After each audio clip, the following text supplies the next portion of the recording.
Chapter 791. A sharp sword wind was released. Like cutting through tofu, it instantly created a giant sword mark in the canyon. The trees, grass, and rocks that were struck by the sword chi were immediately crushed into powder. A raging flame erupted from the sword chi, instantly enveloping a large area.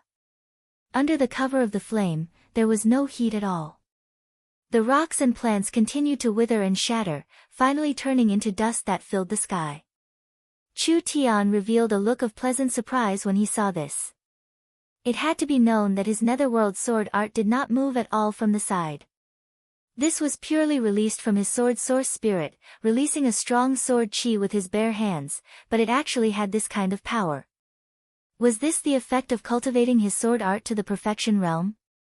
Not mentioning that the sword chi had doubled in strength, he who did not have a fire-attributed source spirit had actually fused with the abyssal netherworld flame. In a sense, the abyssal netherworld flame had seeped into Chu Tian's sword source spirit and was connecting with his source spirit. Like this, he did not need to rely on his weapon as much as before. Even if he was empty-handed, he could still use the netherworld flame sword, only the netherworld sword had a stronger effect. Not bad. This ancient sword art had been continuously modified and was becoming more and more complete. With his cultivation in the peak 9th awakened soul layer, he didn't know what level his strength had increased to. He really couldn't wait to find an opponent to compete with. Chu Tian shook his head as he sheathed his sword and jumped into the canyon. Oldman Small Town's young miss was attending the Dwarven Elders meeting.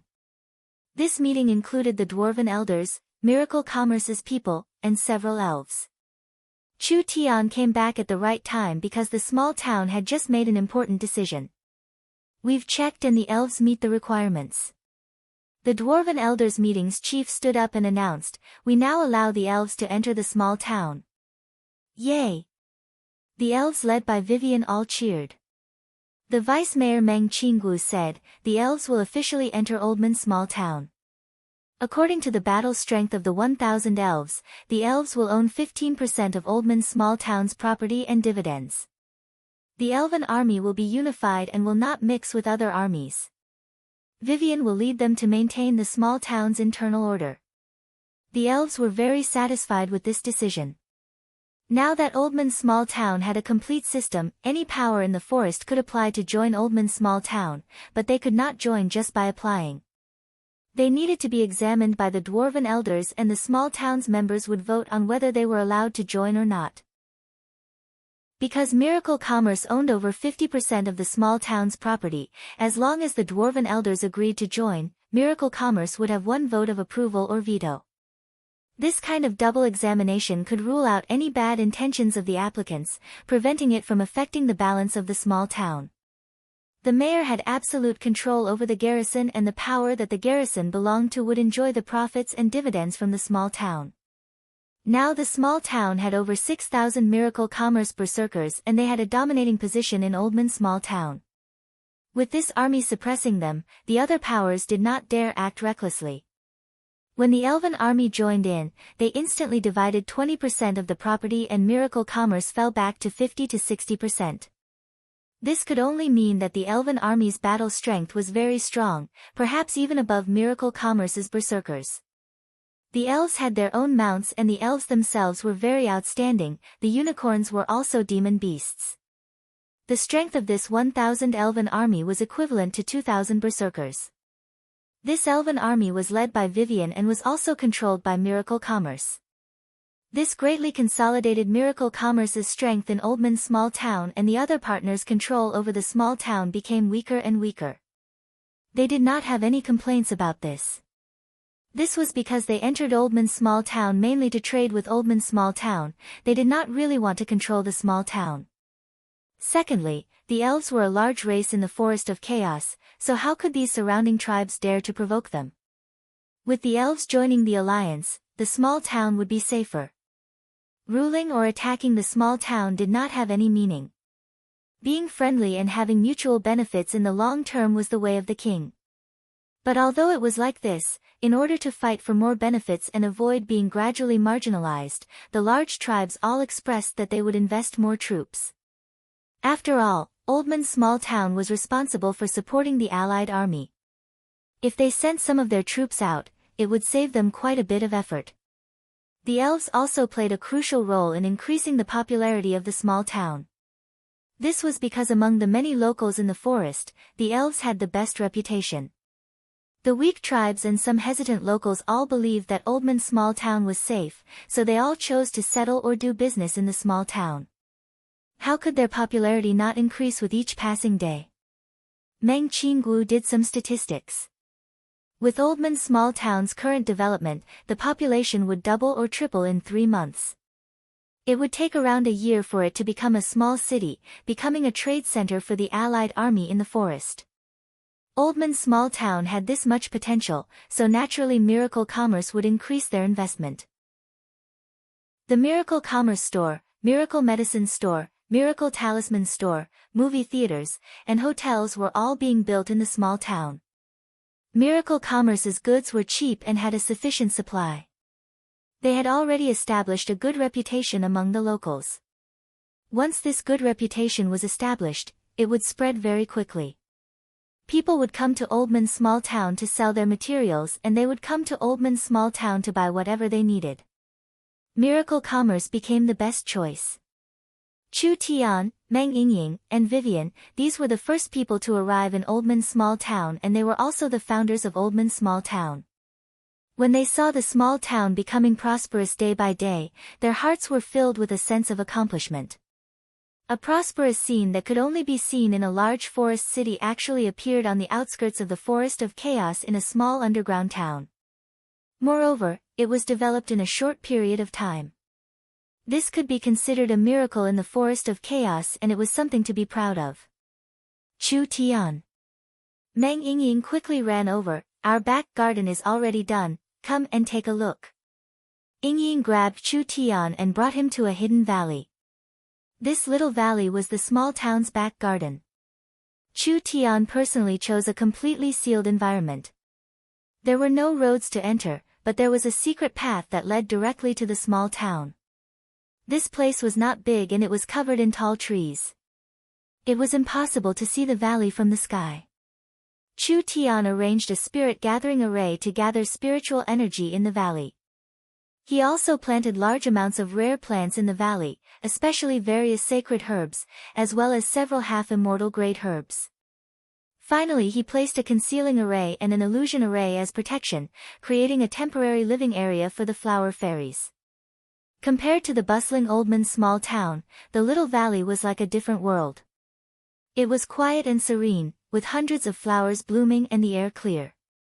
Chu Tian held Meng Yingying's soft little hand and the two of them walked onto the soft grass. There were flowers blooming all around them, just like they were in a paradise isolated from the world. Lulu, how are you? The flower fairies were playing with the flowers and herbs. There were several video players and radios installed here, so the flower fairies could watch movies and listen to various music and story programs. Lulu saw Chu Tian come and immediately flew into the air with joy. We're very good, thank you for making a new home for the flower fairies. This wasn't all for the flower fairies. Miracle Commerce had bought all these fresh sacred herbs and if they were all stored, the medicinal properties would be lost. Now that they were planted, they could provide a new living environment for the flower fairies and the flower fairies could take care of the growth of these herbs. It had to be known that sacred herbs had very harsh living conditions. The survival rate of humans transplanting sacred herbs was very low and only the flower fairies were natural gardeners that could ensure the survival and freshness of each sacred herb, ensuring that Miracle Commerce's resources wouldn't be wasted. Meng Yingying really liked this little valley filled with blooming flowers and enchanting fragrance. She took a deep breath. It really is too beautiful. Is there a need to say it? This is my masterpiece. Chu Tian pretended to be humble as he said, what does this count for? If you go to the flower fairy's garden, you'll know what is called beauty. Meng Yingying was filled with yearning, is that so? Of course the flower fairy's garden is the most beautiful place in the world. I welcome Yingying to visit the garden when she has time. Lulu warmly invited Yingying and at the same time said with an emotional sigh, "We have never left the flower fairy's garden before and we know how important the garden is to the flower fairies on this trip. If there was no forest and no garden, the flower fairies wouldn't be able to survive." "That's right. If we leave the forest, our bodies will dry up. We have to properly protect the forest. Why hasn't Chu Tian's spiritual space project started yet?" These flower fairies had experienced a long journey and suddenly felt a lot of emotions. They already realized how important the environment was to the flower fairies, so before Chu Tian could say anything, they took the initiative to talk about the spiritual space project. This was exactly what they wanted. "Don't be anxious. As for the spiritual technology, we have to slowly build it from scratch. I will first teach Yingying and the young miss the relevant technology." Chu Tian didn't have time to teach the flower fairies one-on-one. After all, the flower fairies had a weak foundation and didn't know anything about source energy arrays, so he could only choose the two sisters who had strong learning abilities. When the time comes, Yingying will be responsible for the flower fairies' spiritual laboratory. Meng Yingying stuck out her tongue. She had almost become his little assistant. Because of Meng Yingying's mirror source spirit, she could switch attributes at any time. She could help Vivian establish the spatial laboratory and could also participate in the flower fairy's spiritual laboratory. Meng Qingwu's learning ability was stronger, but her source spirit did not have any attributes. Not only did it not have battle strength, it did not have any support abilities. It could only provide theoretical support and could not participate like her little sister. Meng Yingying thought in her heart. "Am I considered half a student of Chu Tian now?" After all, Meng Yingying was the one who had the most comprehensive knowledge of Chu Tian. This was not only because of Meng Yingying's special innate talent, but also because Meng Yingying was Chu Tian's most trusted person. Meng Yingying thought of this and her mood became very happy. If she could help Chu Tian with his work, she would be able to realize her own value. As for the spiritual laboratory, they decided on it first. Meng Yingying was prepared to play around with Chu Tian in the valley, when she suddenly heard the communication device in Chu Tian's chest ring. "What is this? You actually dare to disturb father's date?" Chu Tian was a bit depressed as he picked up the communication device. Nangong Yun's hurried voice came from inside, "Boss, this is bad, someone has come to cause trouble. 2 patrol teams have been attacked and have suffered heavy casualties. Quickly come and take a look." Chu Tian's expression changed when he heard this. This time it was not according to the script, so he was afraid that there really was trouble. This was not strange. Oldman's small town had developed so quickly, it was impossible for everything to be smooth sailing. After all, this was the forest of chaos, but he never thought that trouble would come this quickly. "Let's go." Chapter 792. The bear tribe, the wolf tribe, the orcs, the ogres, and the other locals of Oldman's small town, when they arrived at the battlefield, the battle had already ended. The locals were all stunned. In front of them was a majestic mountain covered in green forest. At this moment, it had already been blown to pieces. All the trees had been directly evaporated. The high temperature generated in the center of the explosion had melted the stones and formed a large amount of lava. Like a spider web, the surrounding area was covered in dust and ashes. It was a charred black, and the air seemed to be boiling. This kind of scene of devastation, how did it look like a forest? It was like the scene of a doomsday volcano erupting. Of the 80,000 marauders, there were no survivors. Most of their corpses couldn't even be found. Several barbarians put the 2 halves of the marauder leader's corpse together and tied it to a high Oldman small town flag, placing it in front of the locals. This famous forest bandit's body was now completely burnt black. His eyes were wide open and his face was filled with shock, anger, and unwillingness. Even in death, he still could not believe this was real. The marauders had even robbed the transport team of the forest giants. The marauders had once managed to escape from the pursuit of a magnate without dying. Such an astute and cunning group of forest bandits was actually annihilated in the hands of a small town. Most of the marauders did not know what had happened before they were blasted to death. Even the lucky survivors were mercilessly wiped out by miracle commerce. There was no way to resist at all. There was no way to resist at all. So clean and efficient, so ruthless and fierce. Chu Tian led his people in front of the locals. You've come at the right time. We've already finished fighting, so I'll leave the matter of putting out the fire to you. The locals were all filled with fear. The most terrifying thing was not the marauders themselves, but rather the fact that they did not know what methods miracle commerce had used. How could they find the marauders' temporary stronghold so quickly, and how could they instantly launch such a large attack? This kind of destructive power that could instantly destroy a mountain, even a peak true spirit realm expert could not do this. So miracle commerce's methods were not something these locals could imagine. They could only be glad that they did not provoke the other side, otherwise the ones that would have been blown to pieces would have been their tribes. The locals were filled with fear, not daring to look straight at them. They could only obediently bow down. Chu Tian looked over these fellows and knew that these fellows had already submitted to miracle commerce's strength. If miracle commerce wanted them to do anything in the future, would they dare not do it? Alright, I'll leave the cleanup to you and also see if there are any spoils of war left behind.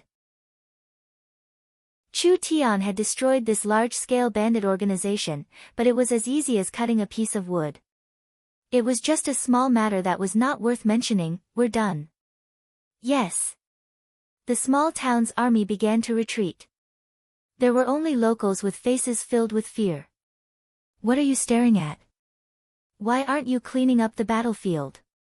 One of the locals shouted, and it was like they had woken up from a dream. After all, they had slowly rushed over, which had already made Chu Tian dissatisfied. If they slowly cleaned up the battlefield and miracle commerce was angry, what would they do if they sent a wave of attacks to their tribes? Miracle commerce could easily locate the marauders. Then they could easily locate them. Miracle commerce could easily destroy the marauders. Then they could also easily destroy them. In the hearts of these locals, miracle commerce was no longer a simple outer power of the forest, rather they were a giant that had the qualifications to challenge the giants of the forest of chaos. Actually, these locals were thinking too much. The heaven's punishment had released over 1,000 heavy bombs, but it had already used up all of the heavy bombs in miracle commerce's storage. These 1,000 heavy bombs had taken miracle commerce over a month to make, so they couldn't use this kind of attack again in a short period of time. But it didn't matter. Just this once was enough. No matter who it was, after seeing the might of the heaven's punishment, they would not dare have any thoughts of going against miracle commerce. Even the giants of the forest would have to consider the consequences. There were basically no casualties in the allied army. This was a glorious and shocking performance. When the Oldman town citizens saw the victorious allied army, they were filled with confidence. The marauders were just a group of clowns, a group of stupid and ignorant moths flying into a flame. The people seemed to be seeing a brand new forest city slowly rising. In the near future, the population would explode. Dealing with the spider race several times was just to show miracle commerce's strength, but killing the marauders this time would make Oldman's small town famous throughout the forest. Before long, large amounts of locals would come to join them. Meng Qinggu began to plan the living area in the valley. At this moment, the spiritual pressure in the small town suddenly increased. With a heaven-shaking aura, Chen Bingyu came out of closed-door cultivation.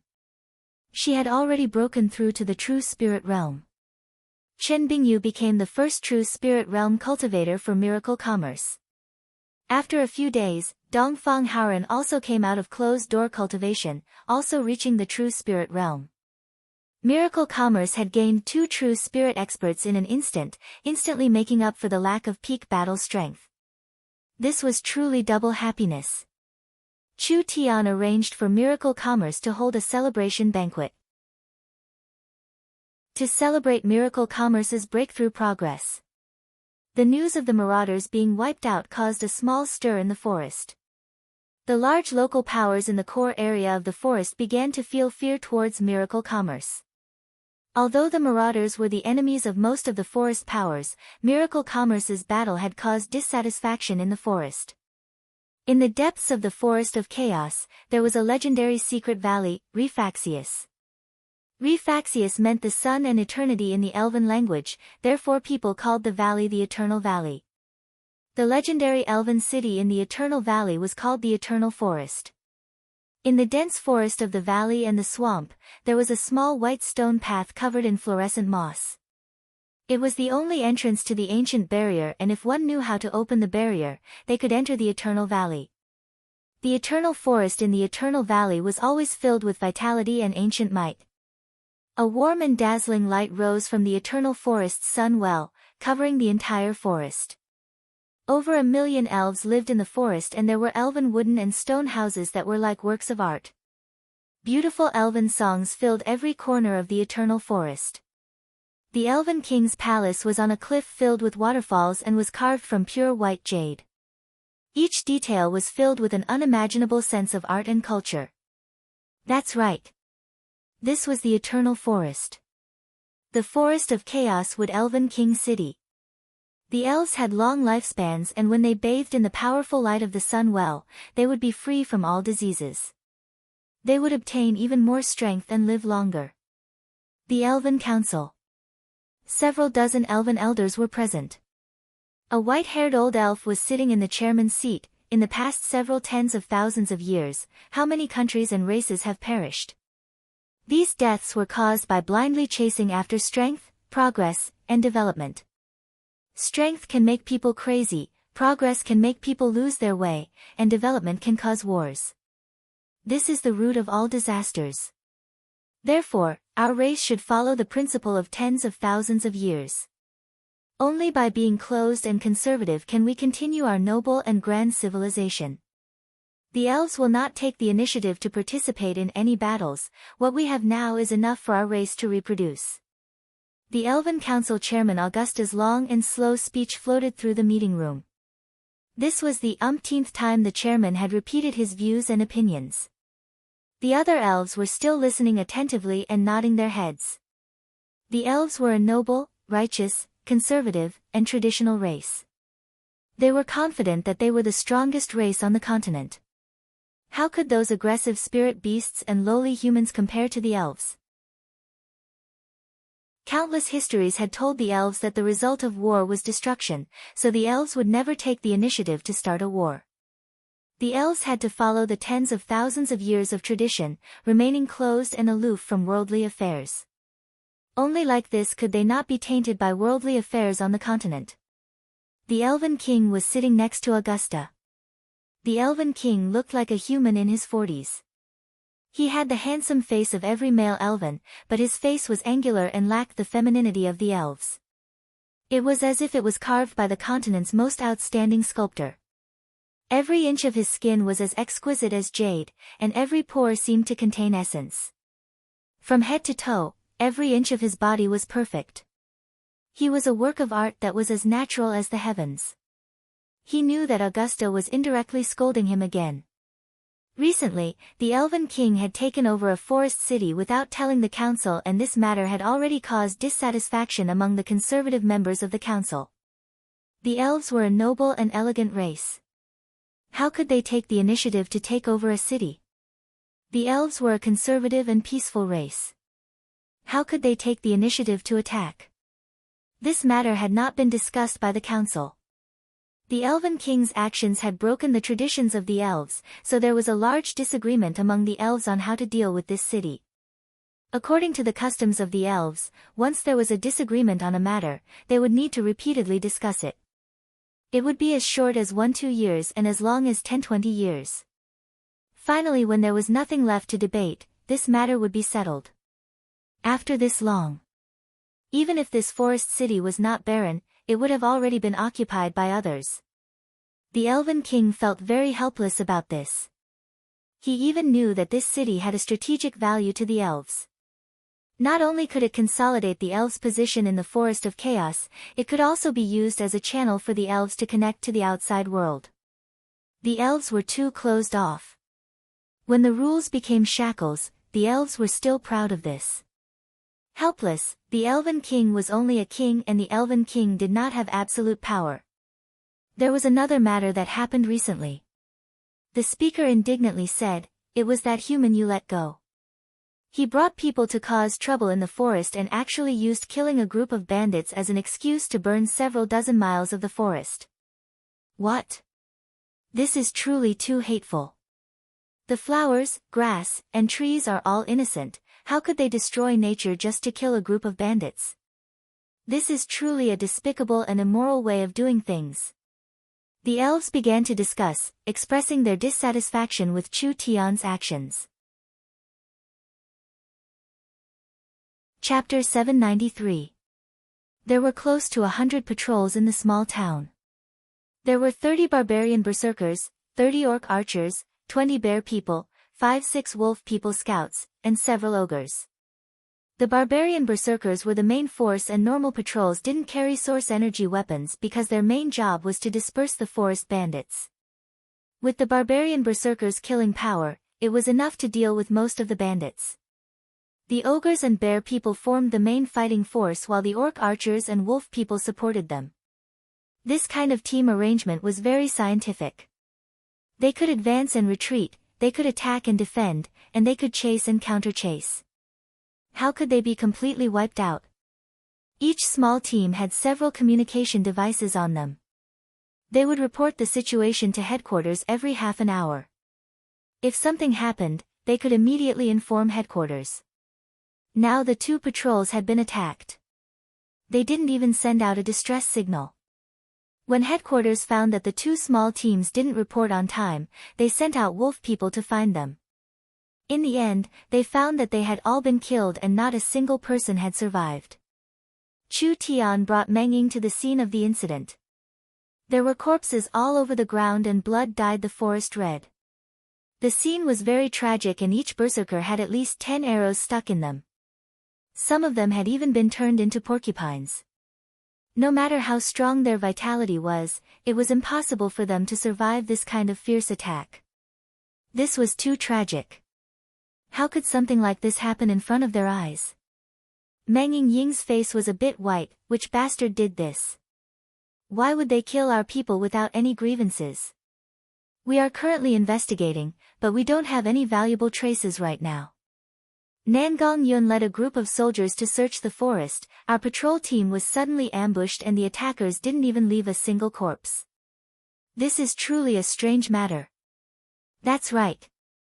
This was too strange. The patrol team has elite wolf people and their noses can smell the scent of people 10 miles away, so it is impossible for them to be ambushed.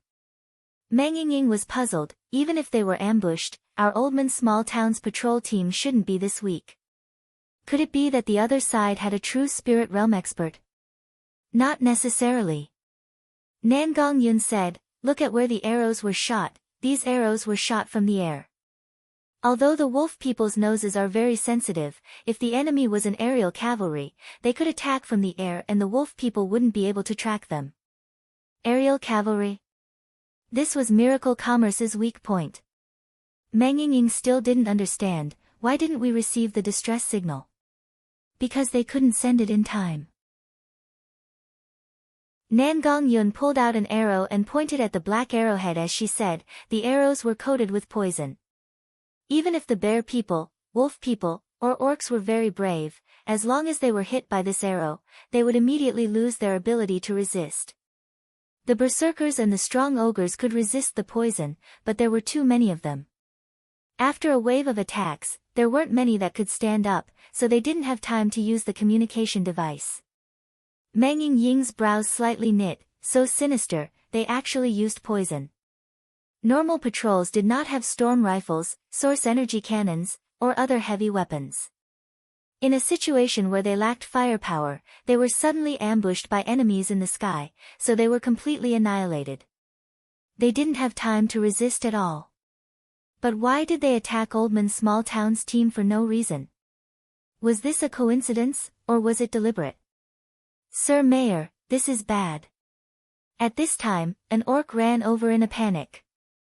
That ugly face was covered in sweat. We have another team being attacked. They have already used the communication device to send a distress signal to the small town. The situation is not good. Everyone's expression changed. Chu Tian quickly asked, "Location?" The orc quickly said, "It's around 20 miles east of the canyon." This time it's a patrol team that was attacked. A patrol team was not the same as a patrol team. After Oldman's small town gradually developed, they began to expand their business. For example, the local merchants in the forest bought large amounts of materials from the small town. They were afraid that they would be robbed once they left Oldman's small town. After all, Oldman's small town was becoming more and more popular. The forest bandits knew that there was a large amount of profit to be made, so there were quite a few people waiting for them. It was because of this that Oldman's small town set up a large amount of patrols to ensure the safety of the surrounding environment. But the patrols only patrolled the canyon. There were some local merchants that were not assured because the forest bandits could hide in the nearby forest and guard the entrances of the canyon. This way, they could still catch them. If there was demand, there would be business opportunities. Oldman's small town had a large number of soldiers and most of them had nothing to do. When Meng Qinggu came to Oldman's small town, in order to maximize their resources, she immediately opened up the mercenary business here. She established a miracle commerce mercenary business department in the small town, mainly taking care of escort teams. If the merchants were not assured, they could hire an army and have the elite army escort them out of the area. The fee was based on the number of people hired, so it was very affordable. So many local merchants would rather spend a bit more money than take the risk. This way they could increase their income and solve the merchants' worries, which was beneficial to Oldman's small town's long-term development. The group that was attacked this time was an escort team. When Chu Tian hurried over with his people, it was already too late. The battle on this side had just ended and they were almost completely wiped out. There were several heavily injured barbarians and ogres that didn't die because of their strong vitality, so they were saved. So many arrows, so many arrows. The barbarian opened his eyes to look at everyone. His consciousness was already very blurry, so he could only say with difficulty, "There are bats, so many bats." Bats? Chu Tian couldn't ask anything, so he waved his hand, "Quickly send them back for treatment." "Boss, there's something." Nangong Yun shouted from the forest. She found some giant bats that had been shot by the source energy gun and there was more than one of them. They were all dead in the bushes. The escort team was different from the patrol team. The escort team was equipped with light source energy weapons, so even if they faced the airborne cavalry, they had a certain amount of resistance. These giant bats that died in the forest must be the culprit behind this attack. Meng Yingying carefully looked at the bats. These bats were really big. Each of them was plump and strong, and they had beast-like claws. However, they were not intelligent comers. There was a strong green-skinned monster not far away. This creature looked a bit like an orc, also having green skin, but there were many natural stripes on it. It was carrying large amounts of poisoned arrows on its back and its weapon was a long bow.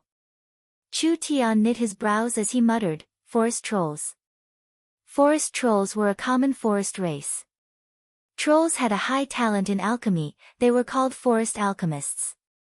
However, the forest trolls were greedy by nature, naturally liking to steal from others. If it wasn't for the escort team being equipped with source energy weapons, there would not have been any casualties. Chu Tian knit his brows and said, "Now it can be explained.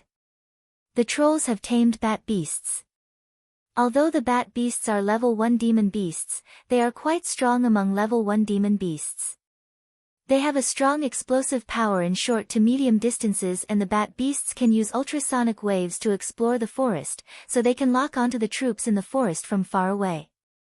They can accurately launch a fierce attack when they are defenseless.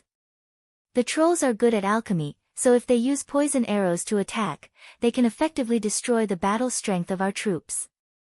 Meng Yingying was even more confused. Did the trolls have nothing better to do? Why would they do this kind of thing for no reason? When Chu Tian looked over the troll's corpse, he found a strange tattoo. This tattoo looked like a skull with a sword stuck in it. What symbol is this? Every troll had a similar tattoo on their body. This made Chu Tian feel a bit strange. Perhaps this would help him find the other side's identity, so he called a few orcs over to take a look. Perhaps these locals would recognize it. Who knew? When the orcs saw the tattoo, they began to tremble in fear. I know. An orc said with a face filled with fear, "This is the troll marauders. It's over, we've been targeted by the marauders, we're completely done for this time. The small town can't be saved this time." "Fuck, what nonsense are you saying?" Nangong charged forward and slapped him. "You're the one that can't be saved.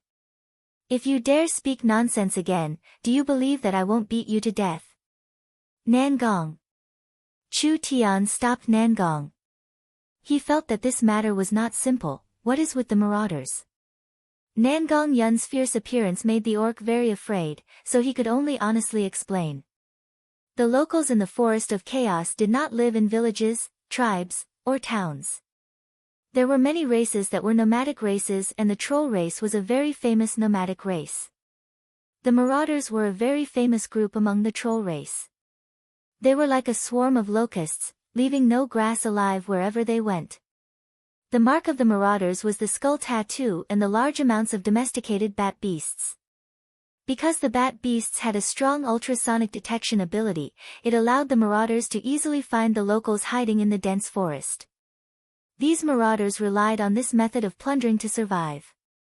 The marauders were wild, even daring to steal from the large powers in the depths of the forest. This was because the troll race did not have a fixed place to live. Every time they were chased by a strong local, they would immediately scatter, and those strong locals would not be able to do anything to them. As long as the wind blew over, the marauders would gather again. In short, they were a very hard to deal with group of fellows, so no matter who was targeted by the marauders, they were destined to suffer misfortune. Now that they were attacking the small town's patrols and guards, they were just giving Oldman's small town a bit of face. After all, Oldman's small town was an underground city, so it was not easy for the troll race to invade. They could only use this method to put pressure on the small town and steal some resources. Meng Yingying was very dissatisfied with the trembling orcs. "If they dare appear again, we'll kill them all." "What is there to be afraid of? You don't know, but the marauders are very large." The orcs were still trembling. "Their movements are strange and there is no way to predict them. No one can locate them, and even large tribes are afraid of them. With our few people, it's not enough. I think that after the marauders finish their demonstration, they will quickly come and make their demands. We'll satisfy them with whatever they want. It's better than being destroyed." Nangong Yun was filled with rage and wanted to hit him. Chu Tian pulled her back. "Nangong, don't be impulsive. This is a special time, we have to pacify the situation. Oldman's small town's wealth would attract greedy locusts." But Chu Tian never thought that they would attract such a troublesome opponent. The matter of the guards being attacked would probably be spread throughout Oldman's small town. Perhaps many locals living and doing business in Oldman's small town would be afraid because of this and even have thoughts of escaping. What was even worse was that the large tribes did not dare offend the marauders and might leave Oldman's small town under the threat of the marauders. They might even compromise with the marauders. Then, this newly established small town would definitely become a huge mountain of vitality because of this. Chu Tian could not let this happen. Chapter 794. The elven councillors were elected and the elves participating had to meet a series of requirements. For example, they had to be over 500 years old, be in the third true spirit layer or higher, have a good character, follow ancient customs, and have integrity. It was because of this election system that the elven councillors were all stubborn old men. The elves that reached the true spirit realm could live for around 1,000 years. The current chairman was a living fossil that was over 1,000 years old. With the chairman's strength and abilities, living for another 300-400 years was not a problem. The vitality of the elves was too strong. This led to the slow metabolism of new elves. The new generation of elves would always be shrouded in the influence of the older generation of elves for a long period of time. The Elven Council would also change very slowly. With the control of these old elves, even if there were some radical and innovative new elves, as long as they worked with these old elves for 100 or 200 years, they would become a new stubborn old elf. The elven etiquette, the elven faith, and the elven character had already become a firm shackle. It had locked the elves of the continent for close to 10,000 years. 10,000 years was not a long time for the elven civilization, at most it would be 10 generations of leaders. But for the spirit beasts and humans, it was enough to change the world. A continent overlord that once looked down on 10,000 races. Now it had already declined beyond recognition. Even in the Forest of Chaos, the influence of the elves was still the same. The elves did not think about how to revive their race, rather they thought about how to protect the dignity of the elves, how to protect the noble image of the elves, and how to distinguish the elves from the other races of the continent. Little did they know that in the eyes of humans, the elves had already become a group of strange creatures. Even the low and warlike spirit beasts disdained the elves. This human Chu Tian is so cruel. An Elven Council member loudly proposed, just for a single victory, he doesn't care about the ancient trees that have grown for thousands of years and doesn't care about the life and death of the animals in the forest. This kind of selfish action should be sanctioned and rejected by the elves. That's right, reconsider. An Elven Council member stood up, everything has life and even a stronger expert can't casually bring disaster to other creatures. This kind of cruel method is simply polluting the forest. It's a blasphemy against the forest and nature. If there were humans here, they would definitely laugh at the elves' discussion. In order to protect a small forest, could they disregard the victory of the war? The elves might be able to do this, but the humans were completely stupid. An Elven Council member suddenly pointed his spear at an elder sitting next to the chairman. Vice Speaker Ulysses, you had the chance to execute this human, but you let him leave the ancient Tree of Life forest, so all of this happened. You should take responsibility for this. Ulysses said with knit brows, I've already investigated this matter and have given the relevant report to everyone. Chu Tian's matter is pardonable and there is no malicious intent to abduct the elves. Chu Tian is a great talent rarely seen in 10,000 years. If the elves don't handle this properly, I'm afraid we will be cursed for 10,000 years. Let's not talk about Chu Tian's matter. Another Elven Council member criticized, Vivian is the elf that has violated the most rules in the last 100 years. Not only did you not punish her, you even let Vivian go. Doing a wrong like this and not being punished, where is the spirit of the elves? What kind of bad influence will this have on the other young elves? Have you considered these problems? That's right. Vice Speaker, this matter is not handled properly. No matter what that human does, it is a fact that Vivian violated the rules. Ulysses was a bit unhappy. Vivian already has spatial technology in his hands. This is a great technology that can change the elves' lives. I'm letting him return to Chu Tian's side to learn more knowledge and contribute to the elves. The elves are living very well right now, we don't need to change anything. Since when did the elves learn from low-level humans? This is simply insulting the noble elves. When the Elven Council members were criticizing him, there were only a few that kept their mouths shut. These were all members of the reformist faction, but the old guard faction was too strong. According to the elves' traditions, once they started arguing, there wouldn't be a result for several days and nights. The Elven King couldn't sit still. Let's stop here for today, we'll discuss these problems later.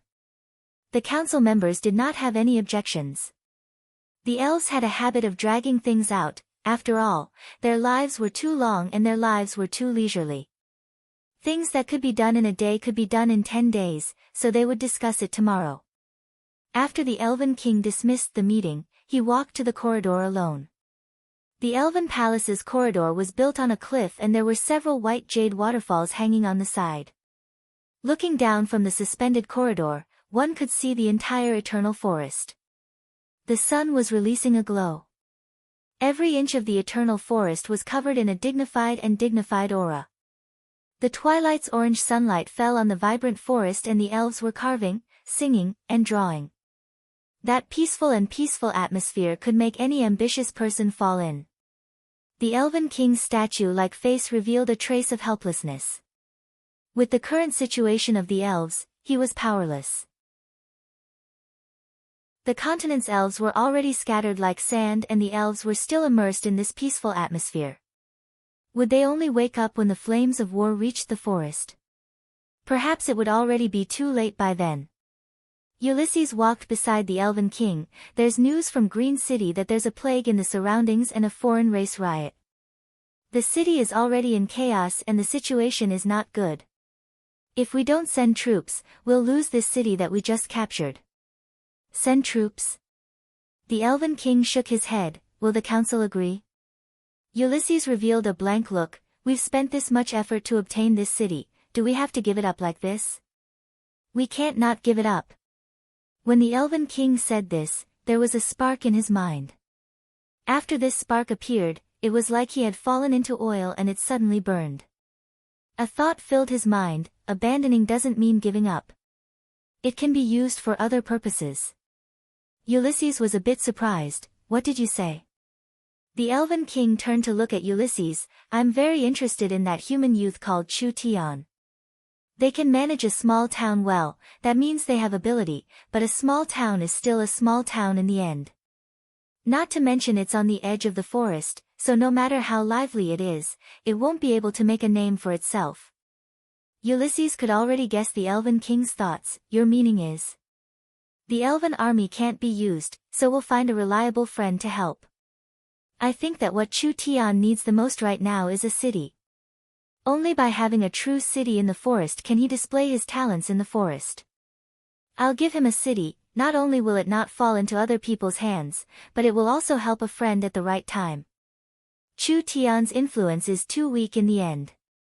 This city is not normal. Can he really control the situation? There will be risks, so we can only secretly help as much as we can. The Elven King said this, but don't forget, humans are a race that likes to take risks. As long as the benefits are big enough, even if they know there are risks, they will not hesitate. This is the biggest difference between humans and elves. Ulysses was helpless and dejected. It was indeed like this. The Elven King waved his hand and said, Go. This city will still be under the Eternal Forest's name and he will become the legitimate city lord. As for whether or not he can control this city, it will depend on his abilities. Yes. Ulysses left the Eternal Forest. He rode the dragon hawk beast to Oldman's small town in a day and night. At this time, Oldman's small town was still in the joy of a large victory. People from different races and powers were all drinking and chatting happily in the small town. Ulysses walked into the underground town. Although Oldman's small town was not big, it was brightly lit like it was daytime. The buildings were scattered and the streets were intertwined like blood vessels. The efficient merchants and townspeople were like blood, filling this small place with vitality. This was something that could not be seen in the Elven City. The small town had a movie theater, a hotel, and a training hall. Each place had its own characteristics, attracting a large amount of people. But the most lively place was the Oldman Market. The current Oldman Market was very famous. No matter how many materials there were in the forest, as long as they were transported, they could be sold by the market. If the locals wanted to buy pills, talismans, or other daily necessities, no matter how big the demand was, the small town could directly supply them. This kind of strong supply and demand ability filled the market with vitality, giving birth to many small merchants. The big-eared monsters, the goblins, the mouse people, and the rabbit people, these weak races were everywhere. The ogres did not even rob them. These large fellows knew how to buy resources from other small towns and then use their wide shoulders and strong stamina to sell them in Oldman's small town. They used the source stones they earned to buy their favorite canned food or they directly went to the hotel to eat a big meal. Oldman's small town did not discriminate. Every race was treated equally, and they lived in harmony here. This prosperity was supported by spatial transportation. With such a great technology in the hands of an elf, there was a chance for the elves to use it.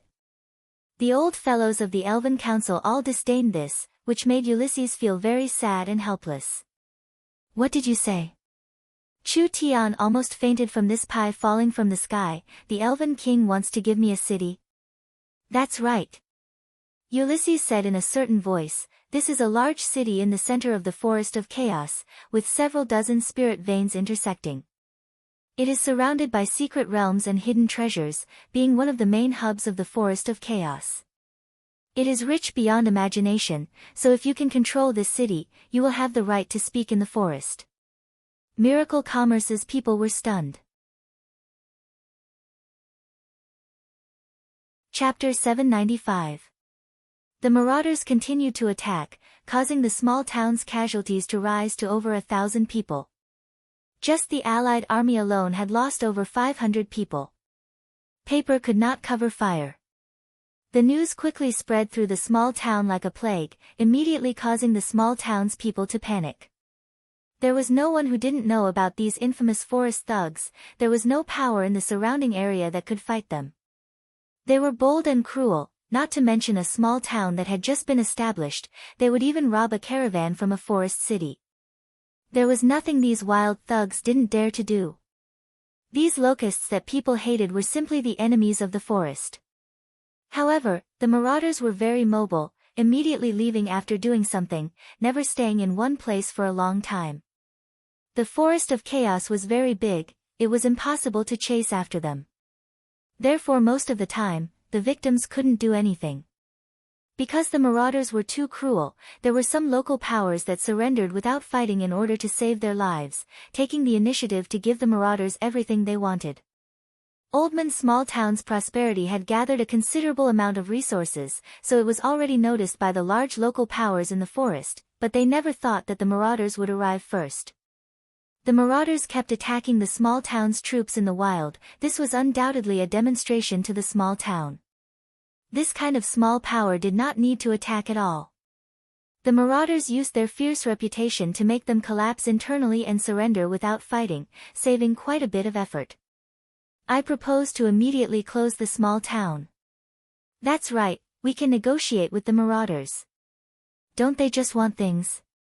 "I'll give them what they want." In the Oldman small town meeting, the various tribe chiefs were discussing.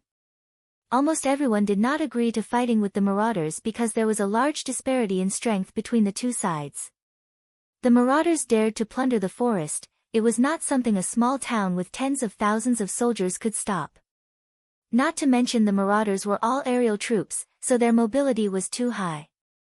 Oldman's small town and the surrounding local powers all lacked aerial troops. Without an army that could stop the marauders, how could they deal with these fierce marauders? Moreover, the giant demons were good at alchemy, so they could poison the nearby water sources, grasslands, and etc. First they would seal off Oldman's small town and trap the army inside. Everyone calm down. Meng Qinggu stood up. There is still a chance to turn this matter around. Actually, with Meng Qinggu's cautious nature, the safest method was to seal off the small town. Oldman's small town was an underground town, so the marauders' aerial cavalry was not suited to attack this kind of town. As for surrounding them, that was also impossible. With Miracle Commerce's spatial transportation technology, it was impossible for the town to be trapped. All the daily supplies could be transported from the outside world. How long could the marauders surround them for? Don't forget that they were a notorious organization, so they did not dare stay in one place for too long. As long as Miracle Commerce could hold on for a while, the marauders would naturally collapse without attacking.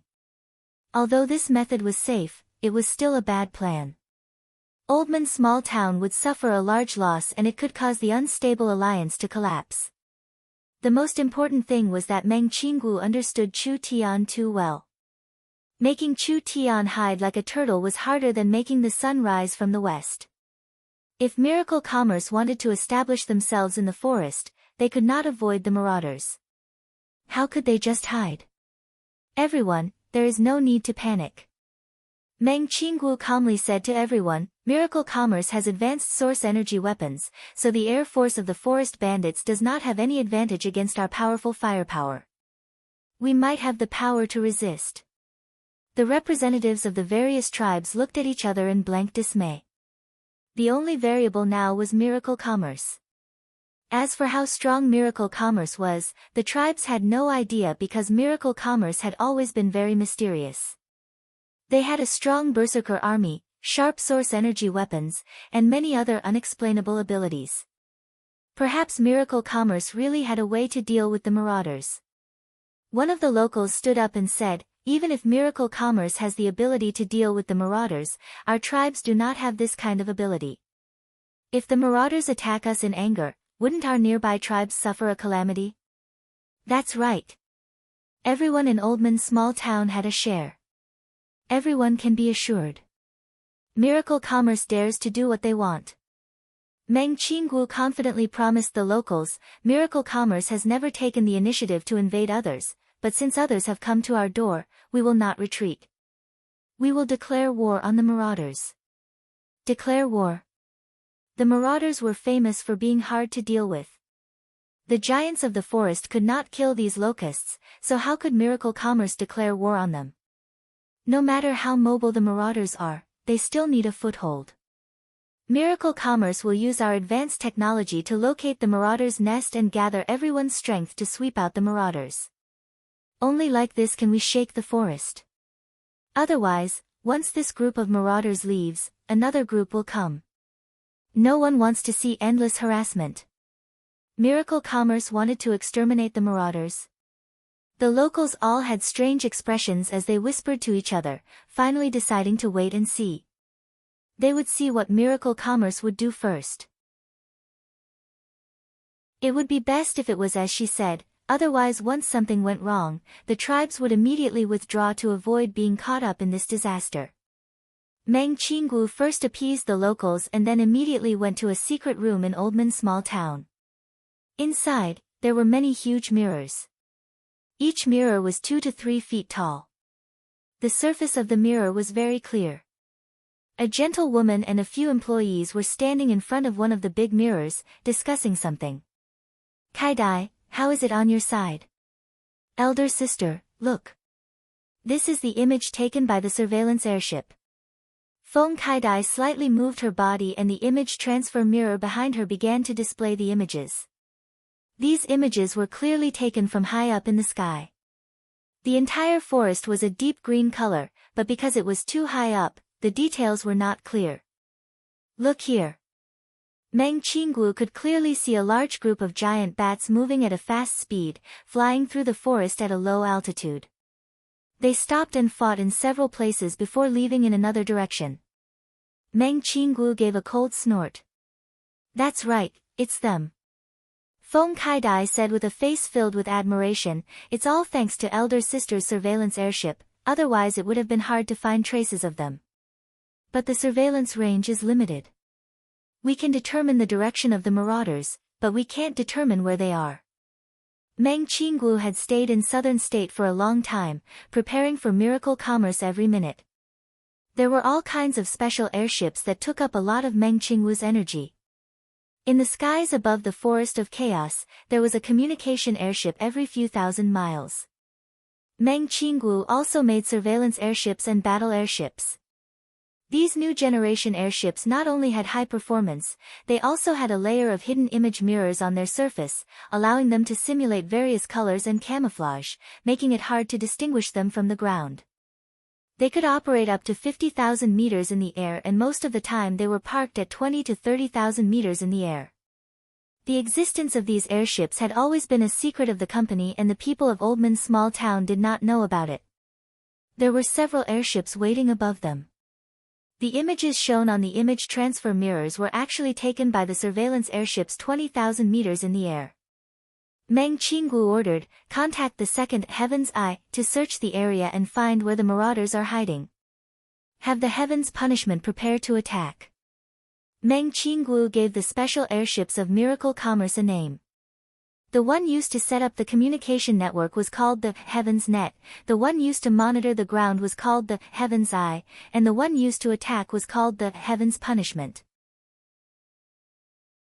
Miracle Commerce had 6 Heaven's Net airships, 2 Heaven's Eye airships, and 1 Heaven's Punishment airship.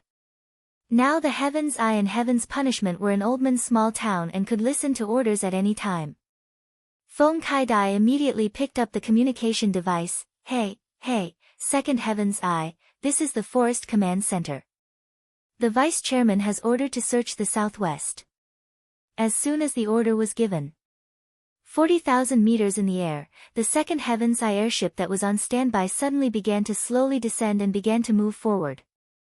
The cabin of the airship automatically opened and countless eye-like image-transferring cameras appeared, scanning the entire forest. At the same time, the image-transferring mirrors in the small town's control room lit up. The entire forest appeared on the image-transferring mirrors and all the images were transmitted in real time. A voice came from the communication device tens of thousands of meters in the air. The second Heaven's Eye is beginning to move. A voice came from another communication device. The first Heaven's Punishment is calling the command center. All the weapons have been loaded, please give your orders. Waiting for orders. Yes. These stupid locals. Feng Kai-dai closed the communication device and revealed an excited expression. They still don't know who they have provoked, right? We'll let them see today, what is called the power of technology. On the other side, Chu Tian and Meng Yingying were collecting the giant demon poison arrows. The two of them scraped off the poison on the arrows and analyzed it. This was the giant demon race's secret poison, but how could this kind of child's play trick Chu Tian's eyes? Chu Tian easily reverse-engineered the poison's composition and formula. He gave the antidote to Yingying, immediately send it to the Southern Summer Laboratory and Alchemy Factory. Give them 3 days and we'll need 10,000 portions of the antidote. Understood. Yingying immediately took the formula and sent the information. After this information was sent to the Southern Summer Laboratory, Miracle Commerce's alchemy workshops began to work. Large amounts of antidotes were made in a short period of time and they were sent to Oldman's small town through spatial transportation. The reason why the giant demon race made people tremble in fear. One of the reasons was that their alchemy skills were very high, especially in the field of poison. If the soldiers took the antidote before the battle, the giant demon poison arrows would lose their effect. Without these poison arrows, could they fight the berserkers and the ogres? Without these poison arrows, could they block the wild barrage of the source energy weapons? Chapter 796. Chu Tian was very clear on how hard it was to have a city in the Forest of Chaos. First, a forest city had to be built on a special transportation hub with abundant spiritual energy. Without enough resources, no matter how luxurious the city was, it wouldn't have any value and it would be hard to attract people to move in. Secondly, the owner of the city had to be strong enough because without enough strength to defend the city, who would dare rely on you in this chaotic place? Each forest city lord was a peak power that could ignore the dark forest laws. These forest cities were strategic, resource, and survival bases that the giants had to fight over. Most of the forest cities' residents lived in their own clansmen's areas. For example, the Elven City, the Spirit Beast City, the Giant City, or the Sea Race City. These races had a large population, therefore 80% or even 80% of the residents in their cities were their own clansmen. The Dragon Lord was a special existence. The dragon race was after all a rare race and did not have a large population, but the giant dragons had shocking wealth and incomparable strength, so they had large amounts of followers, so they would not lose to the large powers. What did Chu Tian have? This kind of small foreign power did not have a foundation in the Forest of Chaos. He did not have his own country or clansmen, nor did he have the strength and deterrence of the giant dragons. Even if he occupied a city, it would be useless. This was not a hot potato. This was a ticking time bomb that could blow him up at any time. That's right. In this battle against the Marauders, Miracle Commerce's strength had been displayed, allowing Chu Tian to be looked at by many large powers. The heaven's punishment had caused an earth-shattering explosion in the forest, causing many giants to be filled with fear and vigilance, but that was all. They did not attack Oldman's small town because they looked down on Oldman's small town. In the end, benefits came first in a war, so the giants did not need to cause unnecessary trouble and losses for a city on the edge of the forest. If Miracle Commerce openly occupied a city, the situation would be completely different. A race that lacked influence, foundation, and strength, it was impossible for them to have a city like this. The special thing about the current situation was that Green City still belonged to the Eternal Forest in name. The Eternal Forest was the core of the elves' influence and where the Elven Imperial City was. The elves had lived in the Forest of Chaos for tens of thousands of years, so the Eternal Forest's name was very useful. No matter who wanted to attack this city, they would be declaring war on the Eternal Forest. Like this, the large powers would be able to avoid direct military conflicts and Chu Tian would be under a large amount of pressure. He just needed to be on guard against all kinds of dirty tricks. However, Chu Tian also knew the Elven King's predicament. Green City's location was too special. The Elven Council was worried that the city would be controlled by the elves and it would drag the peace-loving elves into a war they didn't want to see the most, so they would try to persuade the Elven King to give up this city. So what if the Elven King was not willing to give up this city? If the Council did not send troops, the Eternal Forest would not be able to send troops to defend it. A city without a name could not last long. When the Eternal Forest did not come to Green City for a long time, the others didn't need to guess what the elves' attitude was. It was only a matter of time before the city was taken. Now the Elven King decided to take a gamble. On one hand, he emphasized that Green City was a power of the Eternal Forest, making those people afraid of Green City not dare to make a move. On the other hand, he no longer wanted to control it and gave this chance to Chu Tian and his daughter Vivian. This was a chance. But it was a very dangerous chance. Green City's current situation was like walking on a tightrope, very dangerous. After studying the map sent by Ulysses, Miracle Commerce came to the conclusion that this city was not bad, rather it was too good. It was located in the core area of the Forest of Chaos and this was the battlefield of the Forest of Chaos powers. The Dragon's Ridge, the Eternal Forest, the Titan Mountain Range, and the Savage Highlands. These were the most symbolic powers of the Forest of Chaos, any one of them was enough to crush Miracle Commerce into powder. Green City just happened to be where these powers converged. Other than these giants that were comparable to warring kingdoms, there were also many other strong forest powers. It had to be known that those that could establish themselves in the depths of the Forest of Chaos were at least not inferior to a large kingdom. The Forest of Chaos was one of the oldest forests on the continent, so there were all kinds of fierce beasts that could bring a destructive disaster. There were some ancient secret realms and unknown geological environments, which were very dangerous. These were all things that needed to be considered. Miracle Commerce only had the support of a small southern summer country and they did not have the home field advantage at all. With Miracle Commerce's current strength, they could only be safe, but they did not have the ability to compete with the other large powers or mine the depths of the Forest of Chaos. If they overestimated themselves and carelessly entered, there would not be a good result. There was not much time left. Chu Tian needed to quickly make a decision. This choice was a bit difficult. The Miracle Commerce people all knit their brows. Meng Qinggu did not approve of taking risks, no one was clearer than her on the current situation. Miracle Commerce's strength had already been overestimated. Miracle Commerce could not use the Heaven's punishment to deal with the marauders this time. As for the berserkers trained by Miracle Commerce, even if they added in the Southern State training camp, they would not have more than 20,000 people and they could not transfer them for now. The Oldman army had to protect the small town, so they could not easily transfer them. Chu Tian did not have an army he could use.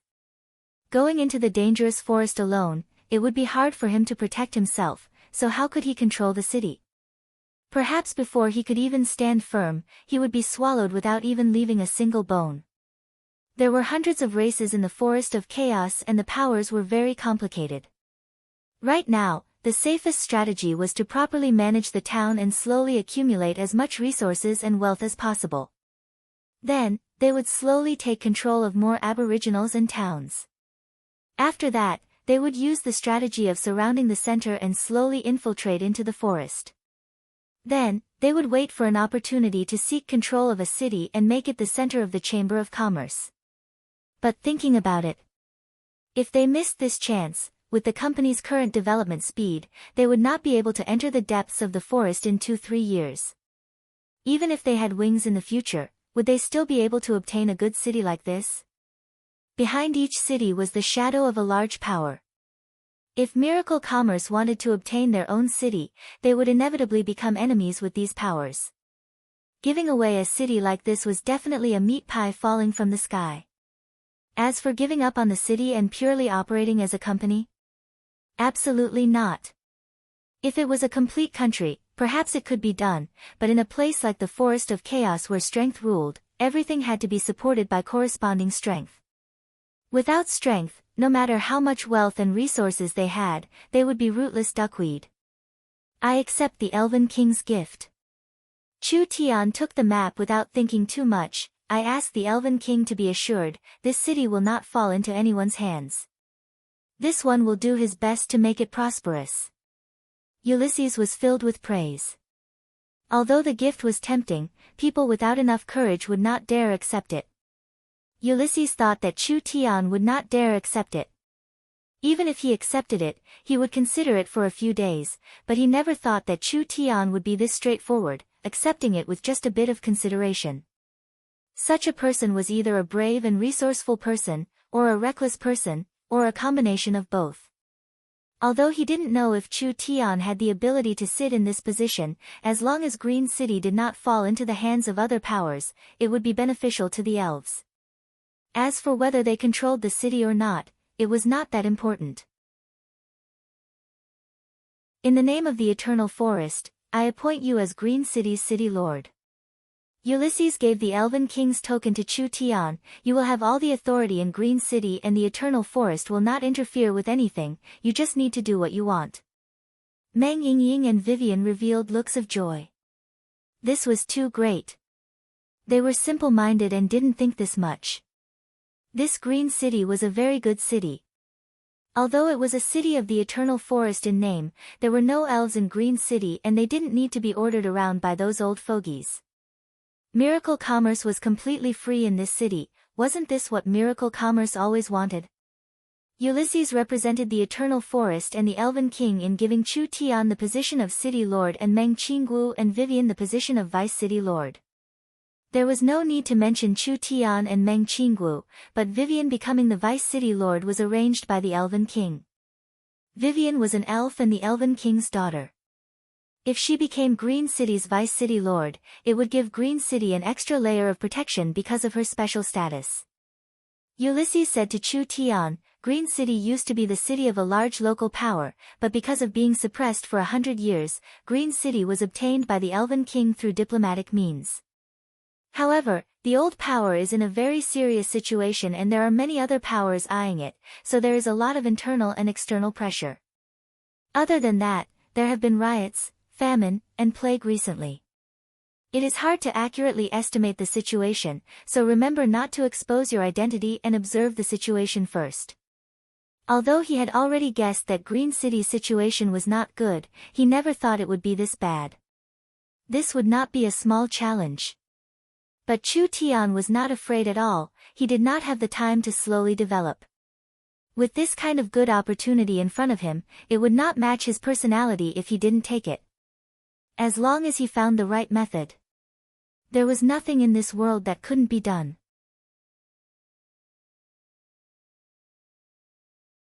Chapter 797. Meng Yingying received news from the southern summer country that the antidote had already begun production. The antidote Chu Tian had researched was not only low in cost, it was also made from common materials. Miracle Commerce had the resources in the southern summer country, so it was not hard to make it. Perhaps large amounts of antidote would be sent over soon. What preparations should we make now? Before the antidote is sent over, we don't have the conditions to fight. We need to avoid being attacked by the marauders in the next few days, and we also need to find out where the marauders are hiding. Chu Tian rubbed his chin as he thought about it. Let's find a time to talk to the giant demons. What did you say? Meng Yingying's beautiful eyes instantly popped out. Is there something wrong with your head? I don't have anything to talk to them about. Do you think they will come? They will definitely come. Chu Tian said with a confident expression. Isn't this the result they want to see? Chu Tian is right. A dignified and well-developed beauty walked in at this time. The marauders' current actions are just to create panic and make them surrender without a fight. Our negotiation request is exactly what they want. This method can stall for a few days and we can lure the snake out of its hole. We can find the marauders' hiding place, killing 2 birds with 1 stone. So it's like this. Meng Yingying felt that it was a bit reasonable, but how do we contact them? The marauders must have left people in the forest to observe our reactions. We'll write down the time and place of our meeting in the forest and they will definitely come. The young miss is very smart, not like a silly girl. Who's a silly girl? Meng Yingying looked like she was about to explode. Chu Tian gave a laugh. I'll leave this matter to the young miss. Meng Qinggu was swift and decisive when she did things.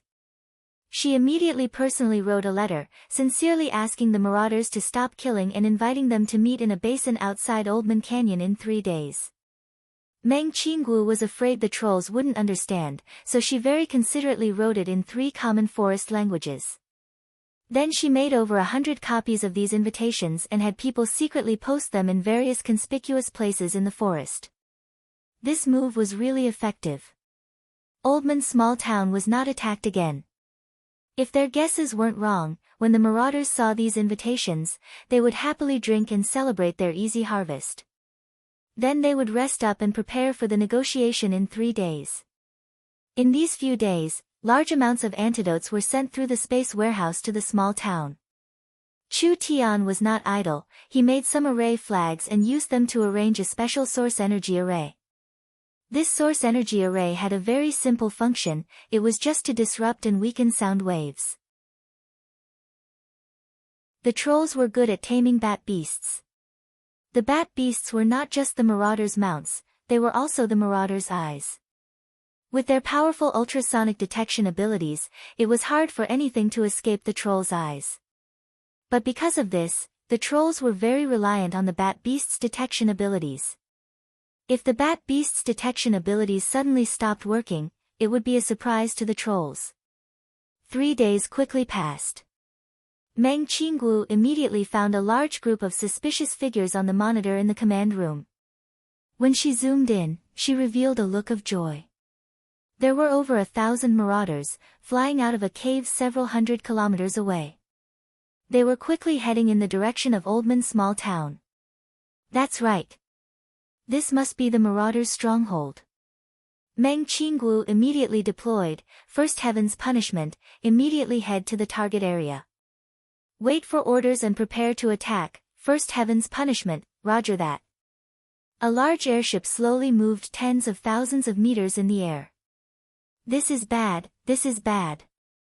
Not long after, a werewolf ran into the town in a panic. A large group of marauders is coming. When the townspeople heard this, they were all shocked.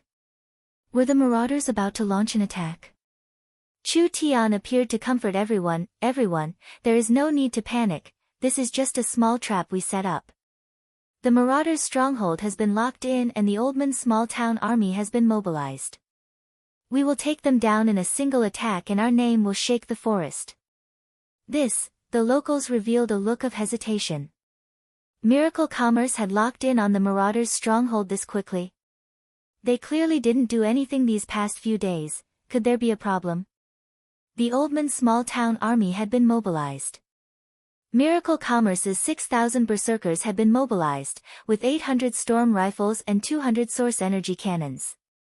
The rest were all equipped with source energy submachine guns and each of them had a source energy grenade hanging on them.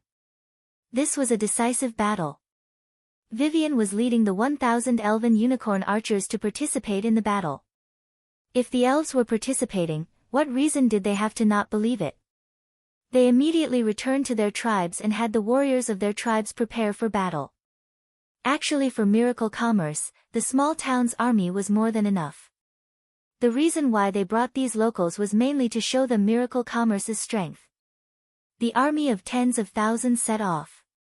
Chu Tian brought several hundred people to the meeting place with the trolls. When Chu Tian arrived, several hundred marauders had already been waiting for a long time. The heavens, I had seen over 1,000 troll cavalry, but there were only several hundred in front of them.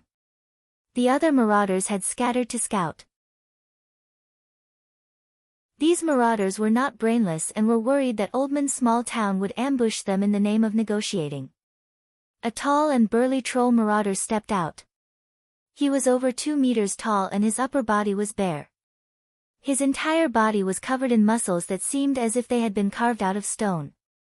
Strange totems were painted all over his body. He held a black spear in each hand and thrust it deep into the ground. A powerful aura spread out from him, causing everyone to feel a sense of oppression. Chu Tian did not bring Vivian with him. Therefore, the small town did not have a single true spirit cultivator. When the troll marauders saw Oldman's small town's lineup, they couldn't help looking down on them. But what kind of experts could a trivial small town have? This kind of lineup, this kind of reaction, was also very normal.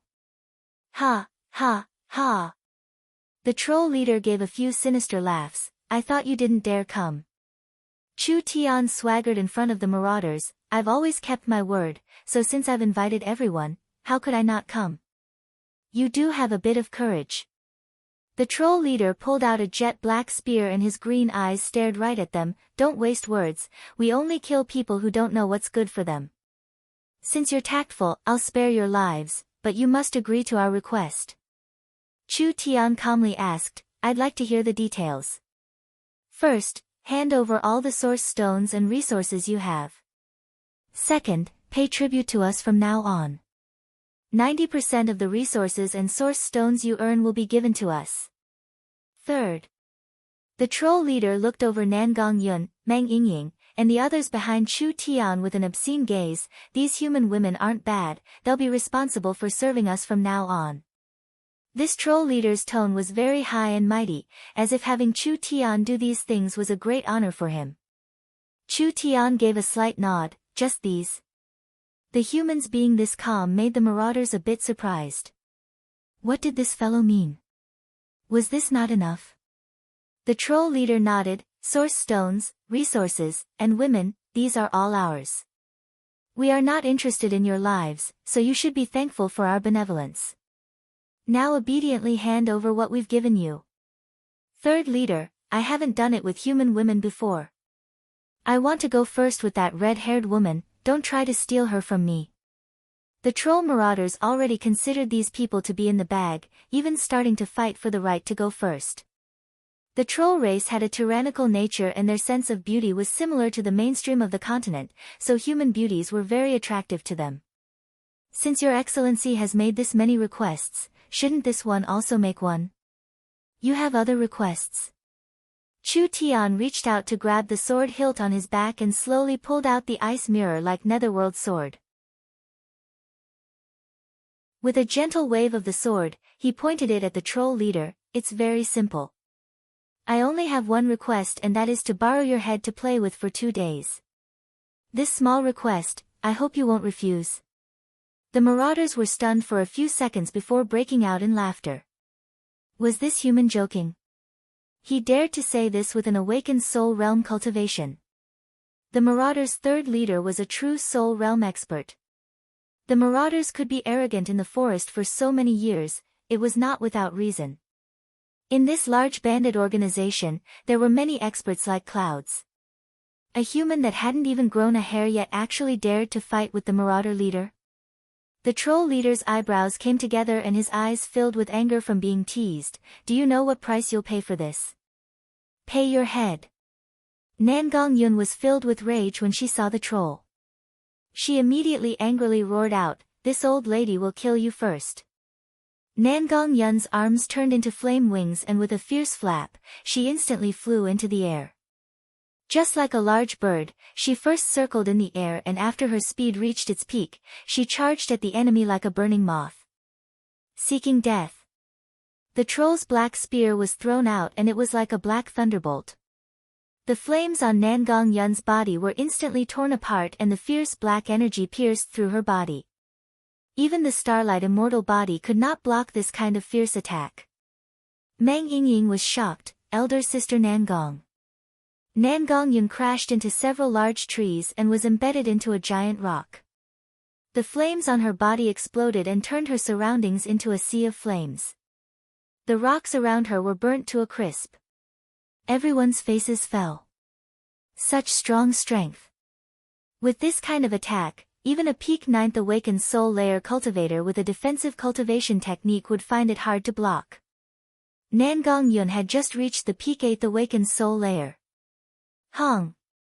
Large amounts of flames came from the crack in the mountain as Nangong Yun stepped out of the lava. What was hard for people to believe was that she was not injured at all. The troll was a bit stunned. That attack should have passed through her body. Did this fellow have an immortal body? Nangong Yun's face was a bit pale. It was clear she had consumed quite a bit of spirit energy. Was this the large difference between the awakened soul realm and the true spirit realm? Sure enough, even a divine cultivation technique could not make up for it.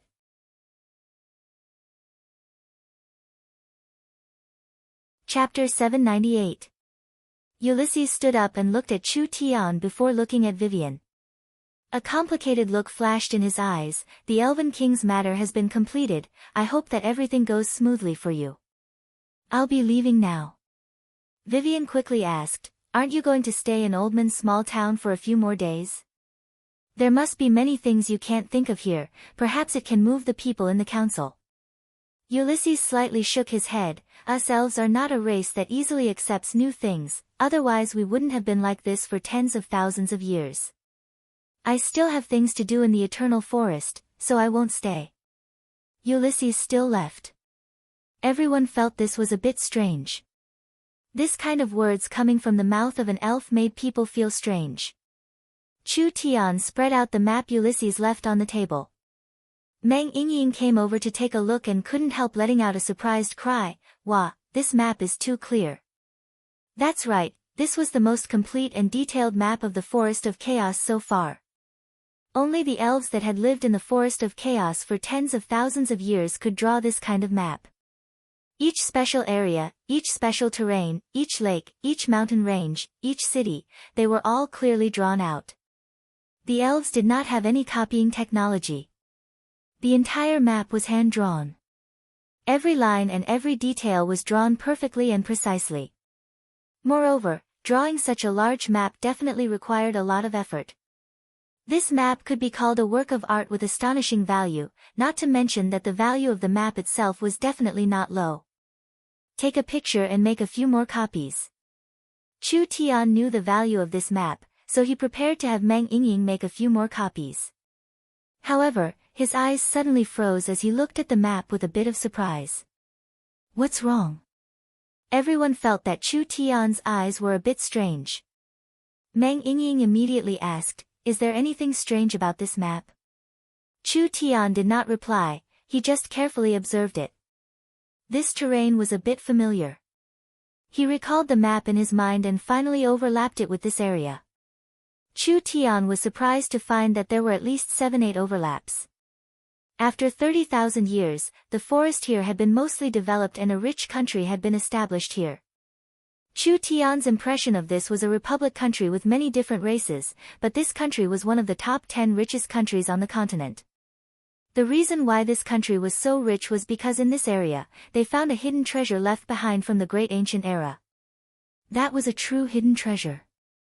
This was different from any other place Chu Tian had been to before. This hidden treasure was even qualified to be recorded in history. It was left behind from the great ancient era and there was a very rare time and space gap in the hidden treasure. As for this kind of memory, Chu Tian only paid a little attention to it and did not deliberately remember it, so he did not know the exact coordinates of the hidden treasure. However, he was certain that this place was in a certain area of the Forest of Chaos. What are you thinking about? Chu Tian came back to his senses and quickly waved his hand. Although he knew that there was a hidden treasure, was it easy to find it? There were quite a few hidden treasures on the continent, but opening a hidden treasure required an opportunity. There were some hidden treasures that were clearly under one's feet, but they couldn't touch it until they died of old age. The great ancient hidden treasure could contain a secret from the demon god era. This was a large attraction to Chu Tian, but he did not dare have too much hope. He could only pay attention to it in the future. If he could find some clues, then it wouldn't be a bad idea to investigate it. Chu Tian waved his hand. It's nothing, we should think about how to obtain Green City. This is something we need to solve. This was a very risky decision, but Meng Qinggu did not complain. She was a good assistant and a smart woman. She knew that her responsibility was to help Chu Tian with all her strength and not to question him. Great risk, great reward. This risk was completely worth it. But she had to properly plan it out. Meng Qinggu studied the map again and again, studying Ulysses' information again and again. Meng Qinggu immediately made several decisions. First, they would increase their food reserves. Miracle Commerce would increase the price of demon beast meat by 20%, so they could buy more demon beast meat from the locals. This food would be sent to the southern summer country to be processed into canned food or other food. Oldman's small town did not lack food. From the information, there were some locals near Green City that were suffering from famine. There was a need for food, so storing more food was not a bad thing. Second, they would increase their weapon reserves and upgrade their weapons. The silver crystal oil mines near Oldman's small town had already begun to be mined. This kind of silver crystal oil with higher energy was enough to make stronger source energy weapons. Not only could they arm their own troops, if they sold it in a reasonable way, it would push the situation in a favorable direction. For example, if there were two locals that were potential enemies, what would Miracle Commerce do if they wanted to quickly eliminate them? Actually, it was very simple. First, they would use a method to provoke the two locals to fight, and then they would sell the weaker side weapons and equipment, making them fight even more intense. In the end, both sides would become weaker and weaker. Not only would they reduce the number of potential enemies, they would also be able to fill their pockets. Chu Tian had once said that the most profitable business in this world was weapons and energy. Meng Qinggu had always kept this in mind. The source energy weapons had always been produced for their own use. Now that they had more and more weapons and higher grade weapons, they had the ability to sell them. This would become an important trump card for Miracle Commerce's diplomacy and self-defense. Third, they would make the initial preparations and create a basic communication network. Green City was very chaotic and there were many uncertainties. The information the elves sent was too one-sided. The Oldman's small town's army could not leave and the southern summer country's reinforcements could not come in a short period of time. The most suitable method now was to send a small team that would not attract attention. They would first gather information and integrate into the situation before thinking of a way to obtain Green City. Meng Qinggu sent out a communication airship. This was the cheapest and fastest airship, and the southern summer country had already made over 10 of them. Each communication airship could cover over 10,000 miles, and these airships were enough to form a communication network deep into the forest. Meng Qinggu sent out the newest Heaven's Eye airship.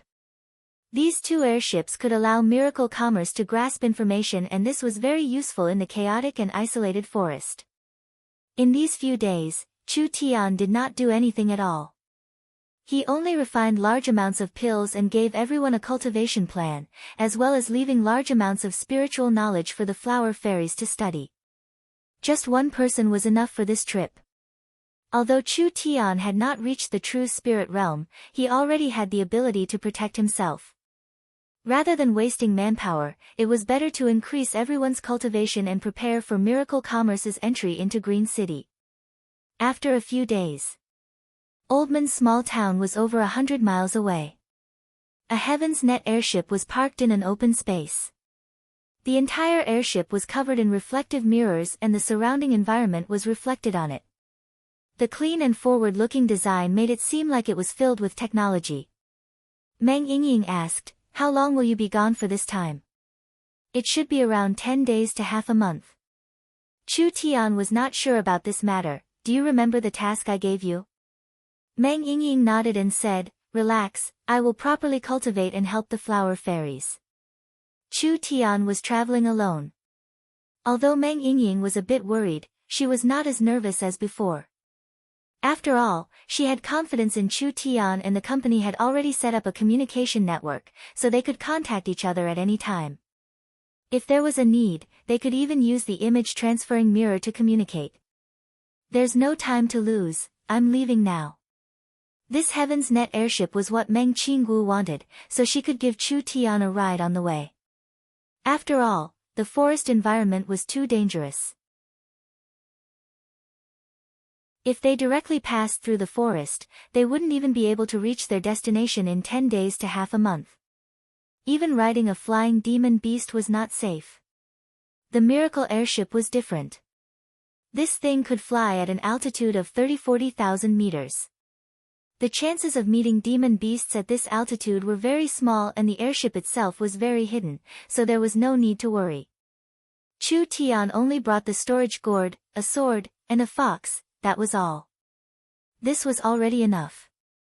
This gourd was an innate treasure, a living thing that could absorb spiritual energy to grow. Ever since Chu Tian had obtained this gourd in the central state tower, he had been slowly cultivating it. As the gourd grew, the storage space inside became larger and larger, now reaching 50 cubic meters. It was not common to have such a large storage space on one's body. Chu Tian could store enough materials to open the space warehouse several dozen times. If he really needed something, he could use the space warehouse to get it from the small town. It was fast and convenient. "Goodbye." Chu Tian waved his hand to say goodbye to Yingying. The airship slowly moved and slowly rose into the sky with a gust of wind. When he saw the forest below him becoming larger and larger, Chu Tian couldn't help feeling a bit emotional. This thing was something that Chu Tian had made on a whim. He had never thought that it would have this many uses, but with the young miss and the Yun sect's constant research, this flying tool that Chu Tian had made on a whim was being given more and more uses. This made Chu Tian very satisfied. He had trained the Yun sect, trained the young miss, and trained all these helpers. Now he was beginning to see returns. Chu Tian was certain that even if he disappeared now, Miracle Commerce could rely on their current technology and the ability to innovate on this foundation to become a great company that could change the entire continent. A person's wisdom was limited in the end. But Miracle Commerce's current level was far from enough. Right now they could only make money, gather resources, and rope in other powers. They were still far from the level Chu Tian wanted to reach, so the road ahead was still very long. This green city, Chu Tian had to obtain it. Miracle Commerce had to have a foothold for themselves.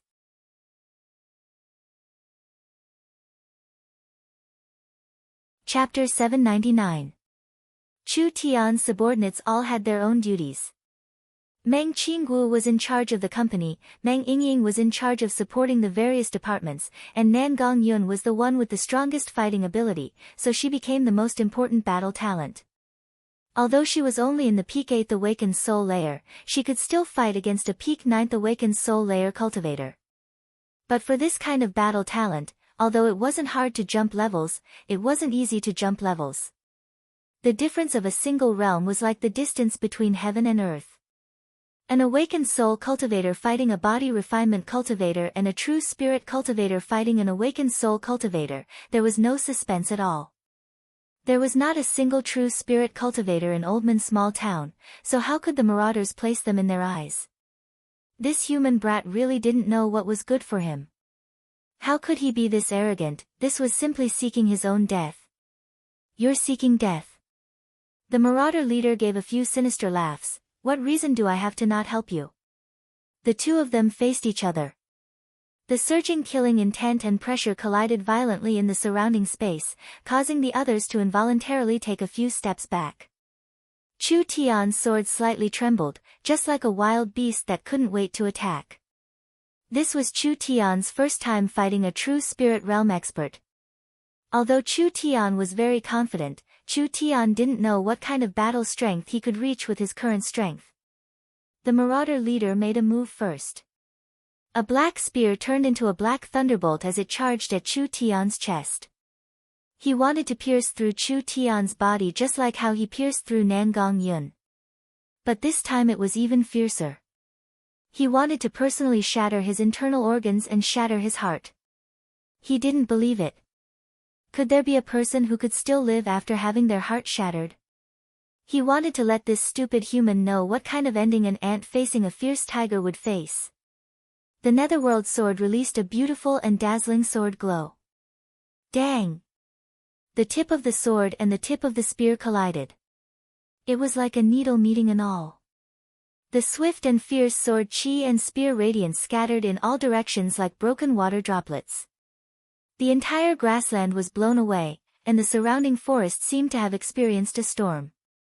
It was blown to the side in an instant, and countless branches were torn to shreds. Whether it was Oldman's small town or the marauders, when they felt this powerful collision, they couldn't help moving back a bit. Another explosion sound rang out. Chu Tian and the marauder leader both moved back 50 to 60 feet. Chu Tian's face was still as calm as water, not showing any expression at all. He was silently evaluating the might of his sword. The marauder leader's expression changed dramatically. He had never thought that his opponent would be able to block his attack without even dodging. Such a strong sword chi. The moment the marauder leader clashed with the other side, there was a sinister and ruthless energy that entered his body through the spear. Even with the marauder leader's strength, he was not prepared and suffered a small loss. The human could actually block the third leader's attack. Was this a dream? The third leader was a true spirit cultivator. The Oldman small town side was filled with shock compared to the troll. The mayor was actually this strong. It seemed like they had underestimated this human too much. So it's like this. You're a sword cultivator, so you must have cultivated at least a perfection realm sword art. That's why you can release such a strong sword chi. The marauder leader's face turned dark for a few seconds before he suddenly thought of something, but no matter how strong your sword art is, how many attacks can an awakened soul cultivator's spirit energy withstand? Chu Tian gave a laugh. You can try. The marauders were once again enraged by Chu Tian's relaxed and frivolous attitude. Damn! He was clearly this weak. But he dared to be this arrogant. Since it's like this, then I'll let him see my true strength. The marauder leader's spirit energy condensed into the shape of a three-headed snake. Each head of the three-headed snake had a different color, being red, green, and purple. 3 different energies surrounded the troll. The third leader is using his source spirit. This 3-headed demonic snake source spirit is famous for being strong. Let's see how this brat will deal with it. Chu Tian's eyes slightly narrowed. A rare multi-attributed source spirit. This type of source spirit could have multiple attributes of battle energy at the same time, so they were often a bit more difficult to deal with than ordinary cultivators. The black spears returned to his hands like 2 black pythons. The moment the marauder leader grabbed the 2 black spears, his aura increased by at least 10 times. The 3 snake source spirits actually split apart, with one coiling around his left hand, one coiling around his right hand, and the last one coming out of his head. It turned into a strong corrosive poison mist that charged at Chu Tian. Poison attributed source spirit. Chu Tian directly turned into a sword light and escaped. Want to run? How could it be that easy?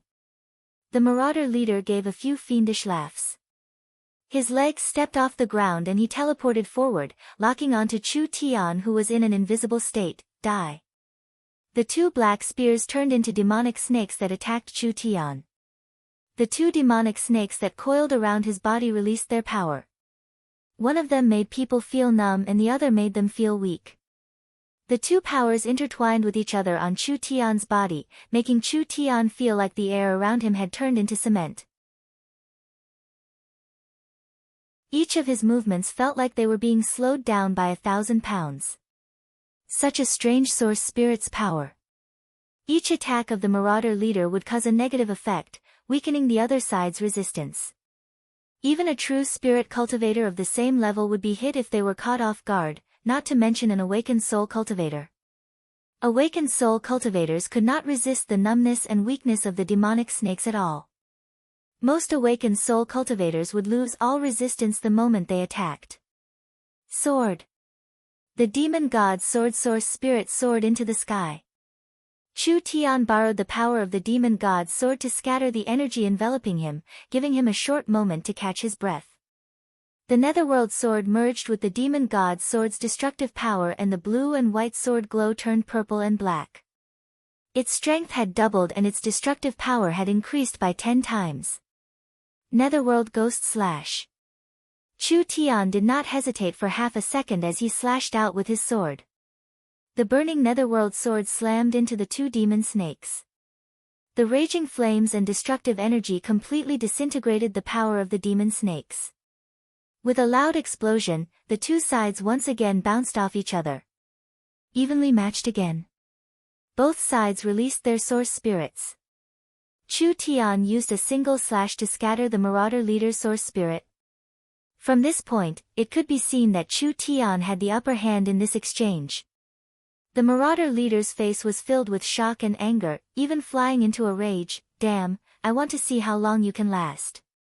This time the Marauder leader had experienced Chu Tian's strength. This fellow was not using tricks, he was meeting force with force, meeting force with force. Without any tricks, he had used his peak 9th awakened soul layer cultivation to fight against a first true spirit cultivator. But the Marauder leader was not panicked. This was because even if the other side was heaven-defying, he was still an awakened soul cultivator. These two attacks had consumed less than 1% of a true spirit cultivator's energy, but it had consumed at least 10% of an awakened soul cultivator's energy. How long could he last like this? "I thought you were strong." Chu Tian revealed a look of disappointment as he shook his head with a sigh. "In the end, you only have this bit of skill. This kind of battle without any challenge is not fun at all. I don't want to play anymore. I'll take care of you with this move." Contempt. Naked contempt. It was as if killing him was as easy as eating a bun. Overestimating yourself. The Marauder leader released an even stronger spirit energy than before. "I'll let you have a taste of the Troll clan's inherited secret technique." The Marauder leader was completely enraged. He released a special secret technique and his body was instantly covered in spirit energy, turning into a 3-headed demonic snake. An ancient and cruel aura surrounded him.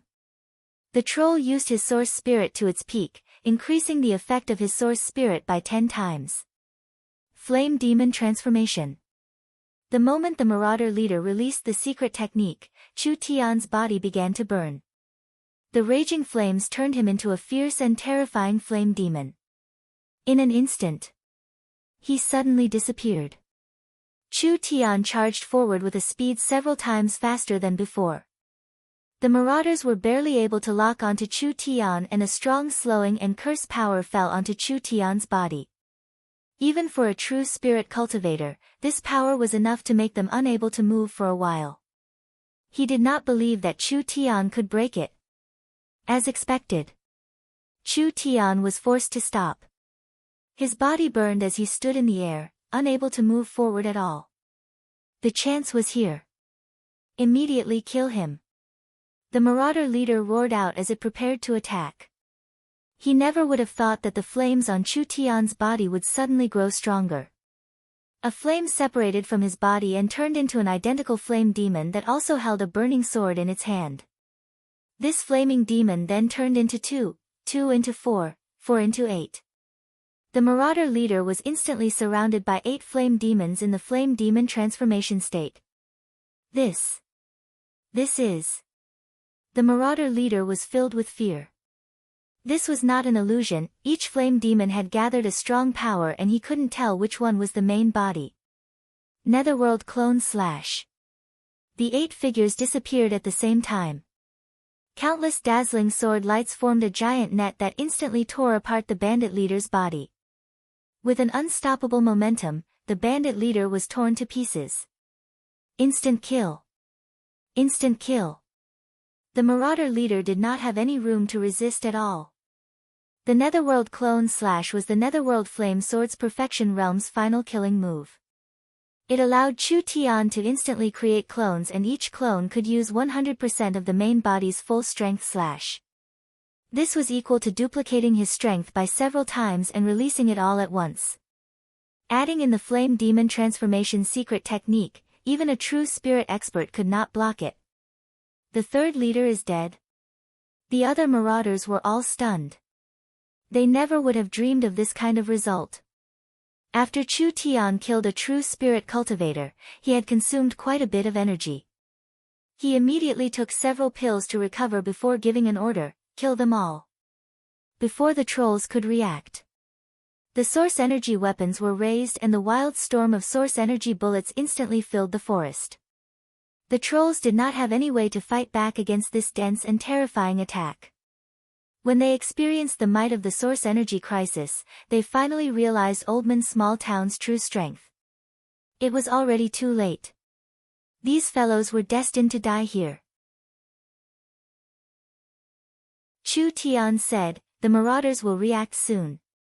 We have to destroy their base before they escape and kill all these loathsome locusts."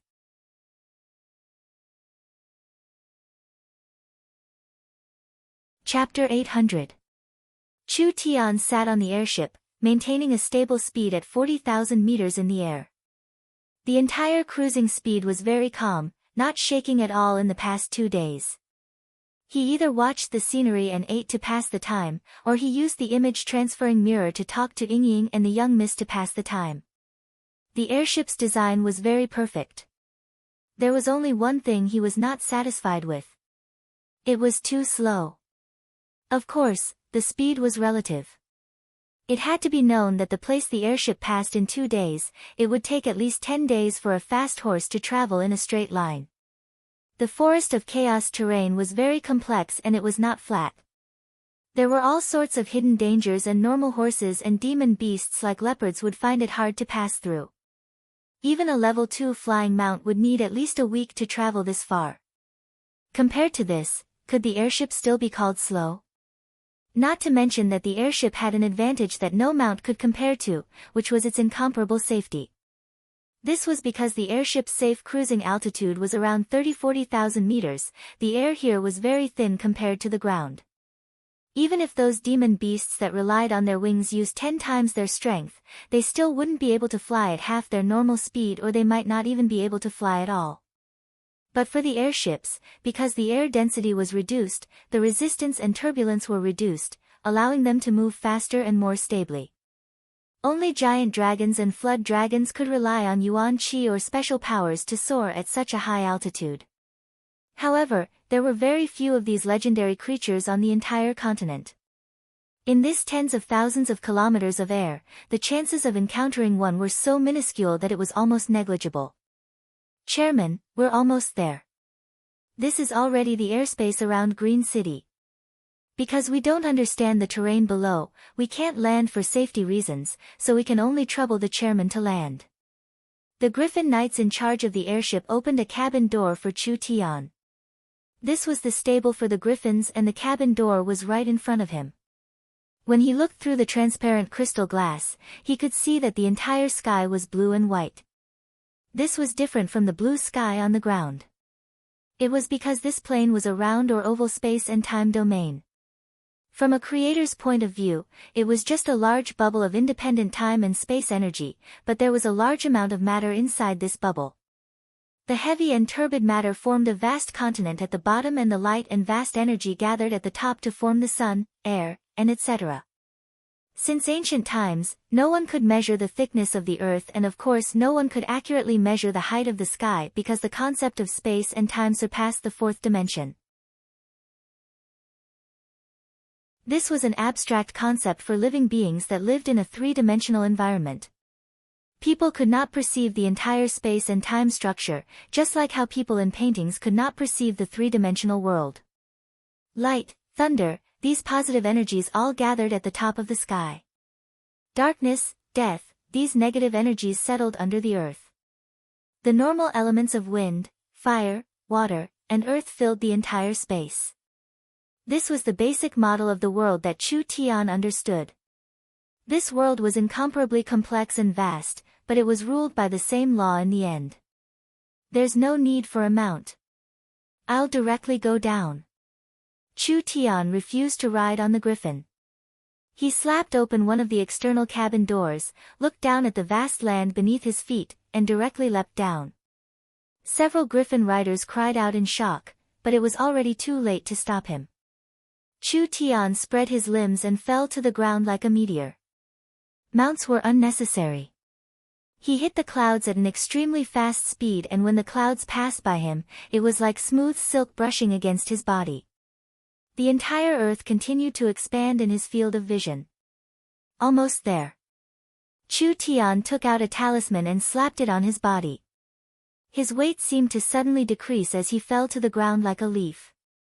Finally he fell into an incomparably lush forest, quickly smashing through large amounts of branches before finally landing on the ground. Although he had used the feather fall talisman to reduce his weight, falling from such a high altitude still created a large hole in the ground like a cannonball. He had safely landed. Chu Tian tidied up his clothes and walked out of the hole. Over 80% of the forest of chaos was covered in forest, but the forest growing here was different from the outside. There was a large gap between the trees, and the trees were tall and straight.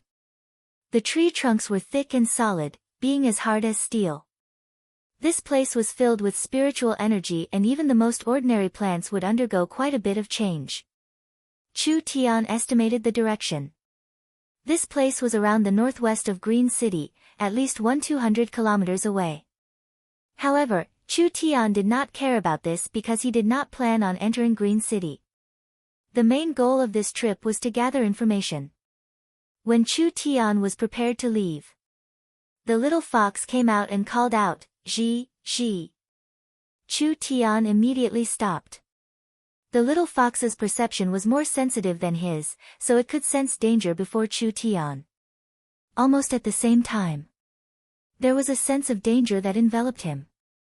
Actually, with Chu Tian's strength, normal level 1 and 2 demon beasts or awakened soul cultivators could not pose a threat to him. So, anything that could make him feel this sense of danger, it must be a very strong existence. Pulling out his sword, turning around. A sword glow. Pa! Like a whip, the sword chi lashed at the body of the sneak attacker who was rushing over. This violent strength instantly tore apart several trees, but the creature that was sneak attacking him only let out a roar and retreated. It flipped in the air and nimbly escaped. What is this? Chu Tian did not even see the other side's appearance, so it could be imagined how fast this thing was. The little fox waved its tail and made a head-scratching action, looking a bit comical. Chu Tian asked in a doubtful voice, "Monkey?" The little fox nodded.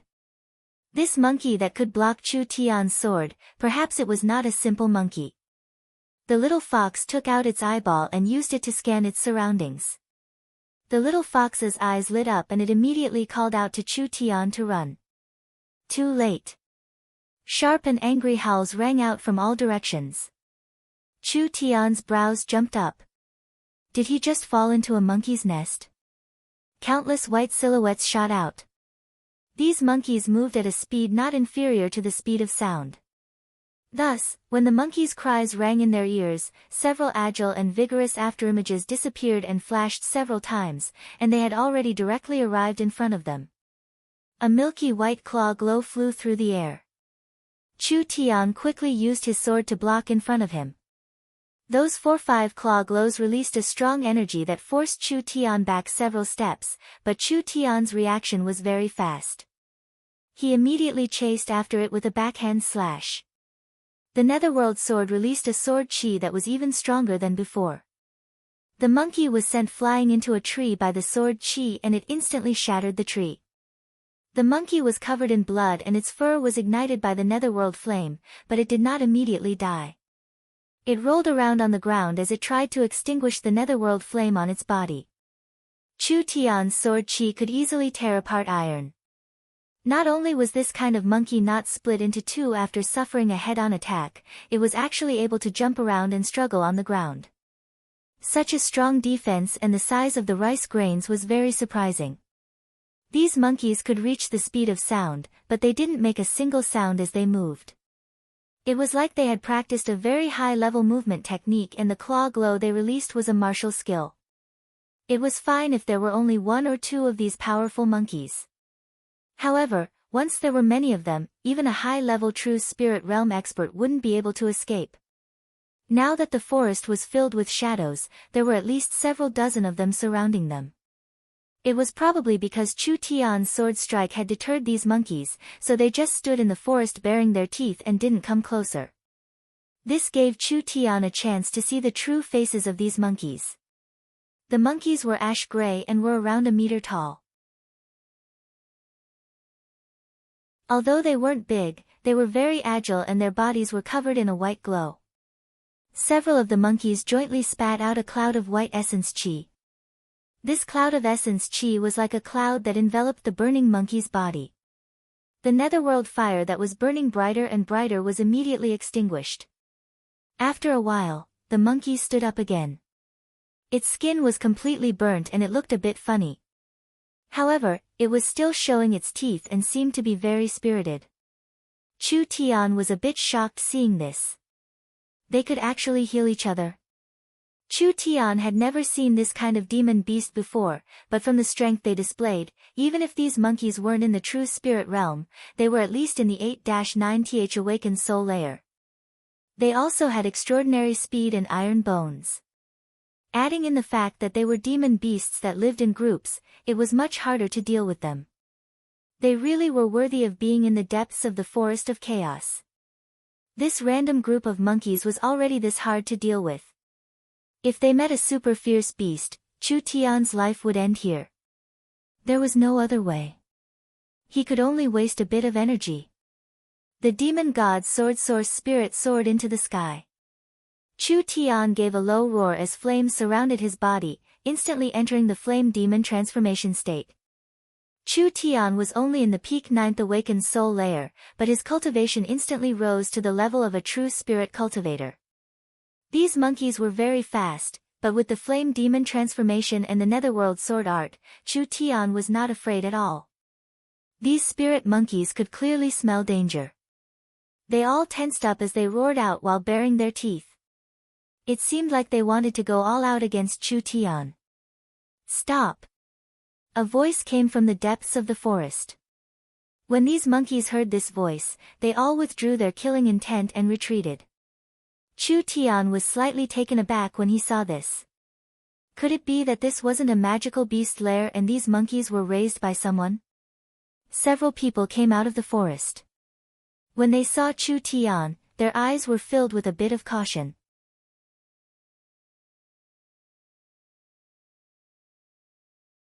Chapter 801. Chu Tian took care of the marauders and did not stay any longer. He immediately brought Nangong, Yingying, and the others to meet up with the young miss. This place was less than 50 miles away from the marauders' temporary base. Meng Qingwu led the small town's army with a total of 30,000 people, moving through the forest. They carefully hid themselves in the forest, preparing to attack. Elder sister, we're done. Meng Yingying ran over to see Meng Qingwu. Her face was filled with happiness as she said to her elder sister in a small voice, Chu Tian killed a leader in an instant, but some of the marauders have been caught. Perhaps they have already brought the news back. If we don't attack now, perhaps the marauders will run away. Our reinforcements haven't arrived yet. Nangong Yingying found that the people lying in ambush in the forest were all the small town's army. Didn't the local tribes say they would send their elites to help? There are over 70 to 80,000 marauders and they are all elites with decent battle strength. They also have giant bats as flying mounts. Can we beat them with this little bit of people? There's no time to wait for them. Meng Qingwu was not surprised. These locals were clearly suspicious of miracle commerce. Although they said they would send tens of thousands of warriors, they were actually moving slowly. It was clear they didn't want to be the first to attack, so they were just watching from a distance. If their attack failed, they would definitely turn around and run.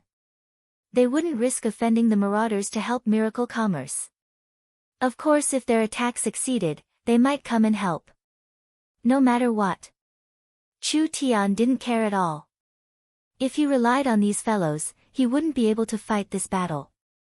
To Miracle Commerce, this battle was not as simple as chasing away a group of bandits, it was also a chance for Miracle Commerce to show off their strength. It was a good chance to kill a chicken to warn the monkeys. There were countless bandits like the marauders in the forest. If they chased away a group, another group would come, never ending. Only by fighting a beautiful battle and using a thunderous method to destroy the other side would they be able to deter the locals and the bandits, preventing something like this from happening again. Miracle Commerce did not just want to show off to their enemies and potential enemies, they also wanted to show off their muscles to their allies and potential allies. In the Forest of Chaos, strength was everything. Whoever's fist was harder had the right to speak. Miracle Commerce had enough strength, so who wouldn't be convinced by Miracle Commerce? Miracle Commerce only had a small piece of land on the edge of the forest and didn't touch any of the giants. The forest giants did not need to provoke Miracle Commerce and no one dared to move against Miracle Commerce here. This was the only way they could develop in peace. Whether it's for a show or a demonstration, we have to fight a beautiful battle. Chu Tian still wanted to confirm it before attacking. What are your preparations? We can confirm that the enemy is hiding in the cave in front of us. The heaven's punishment has already reached the best attack position of 5,000 meters in the air. Meng Qingguo then added, the interference array you arranged has already been activated, so it's not easy to find us hiding in the forest. Since it's like this, let's begin. Chu Tian gave a satisfied nod, let the elves be in charge of the rear and the rest of the troops charge forward. The elves had not truly joined the small town after all. Chu Tian did not want a few elves to die in battle and then those fellows would cause trouble for him. The tens of thousands of allied troops moved through the dense forest, stopping several miles away from the mountain they were hiding in. There were marauders riding bats flying over them, so this was clearly their range of surveillance. The marauders did not know that Miracle Commerce could block the ultrasonic waves of the bat beasts, but tens of thousands of people was not a small number. If they were too close, there was a large risk of being exposed. It's fine to prepare here. Chu Tian made a hand signal to Meng Qingguo, begin. The berserkers will advance first and the others will climb down. The 6,000 barbarian berserkers took out their source energy weapons and charged into the forest. Meng Qingguo took out a communication device and connected to the airship above them, Heaven's Punishment, this is Meng Qingguo. Confirm the target and begin the attack. I repeat, begin the attack. Heaven's Punishment received. A low and deep voice came from the communication device. The forest army felt this was strange, they didn't know what Chu Tian was doing. Why did he want them to lie down in the forest, but they didn't dare disobey Chu Tian's orders, so they could only obediently lie down on the ground. The Heaven's Punishment airship was a large airship and the surface was covered in reflective mirrors. These mirrors were not normal mirrors, but rather image transfer mirrors. Not only could they display various images, they could also display images on one side to the other, creating a transparent front and back state. Even if one looked closely, they could only see a transparent outline moving. If one looked at it from a distance, it was hard to see with the naked eye. This was an airship made with current technology, it could be considered a ghost floating in the air. Target locked. Height is around 5,000 meters. Wind speed is normal, environment is normal. Activate 100 heavy high-altitude bombs. The bottom cabin of the Miracle airship opened to reveal a bomb bay. There were meter-long bombs inserted into it like rows of black treasured swords. These bombs were completely black and there were large amounts of runes engraved on them. One could vaguely see that each bomb contained highly compressed honeycomb crystal oil bombs. The power of this bomb was equivalent to 100 source energy grenades. This wave of bombs was equivalent to 10,000 source energy grenades exploding at the same time. Activate.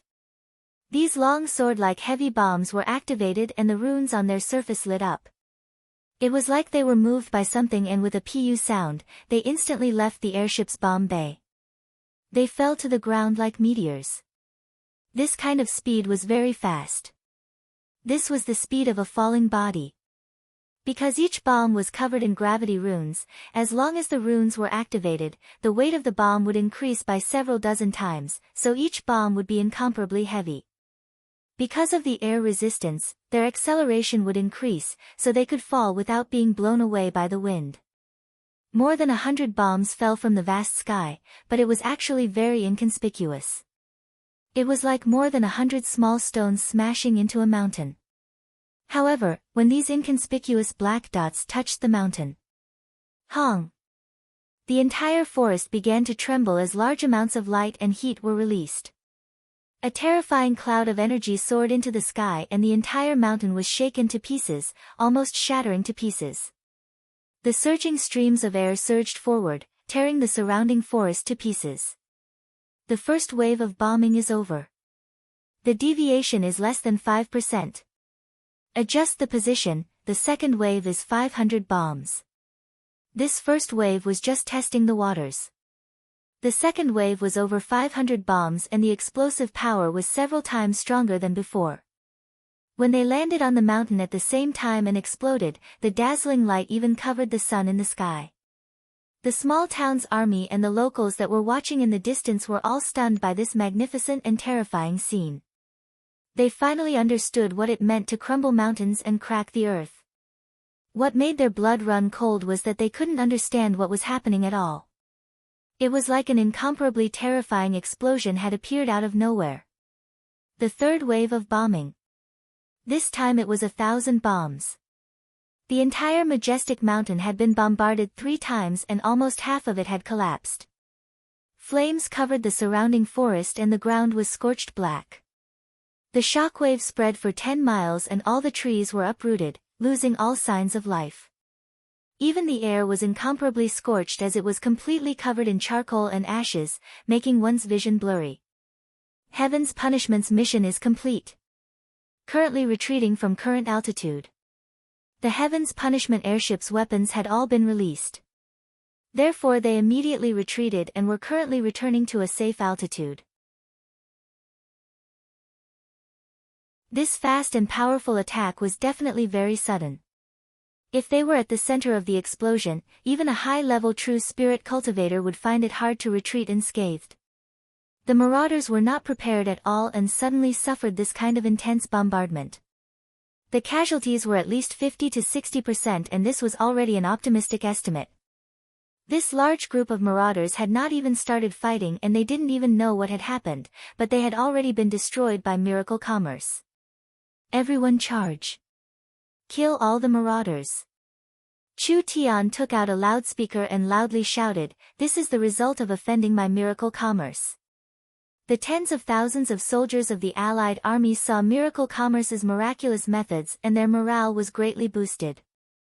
They immediately stood up and picked up their weapons, charging into the sea of flames. The surviving marauders climbed over the burning mountain rocks and climbed out with great difficulty. They saw a group of berserkers in heavy armor charging at them. Those fierce source energy weapons began to fire. Pitiful cries filled the air. 6,000 berserkers, several thousand source energy weapons, under this kind of intense firepower, how many of these heavily injured marauders could escape? This was simply a massacre. Chairman's orders. Kill all of them. The Allied army searched for the marauders, killing everyone they found, not leaving a single one alive, showing no mercy. For the raiders, this was a nightmare they'd never experienced before. They'd never understood the meaning of hell so deeply before. 80,000 marauders. An entire 80,000 marauders. This was a group with high mobility and strong scouting abilities.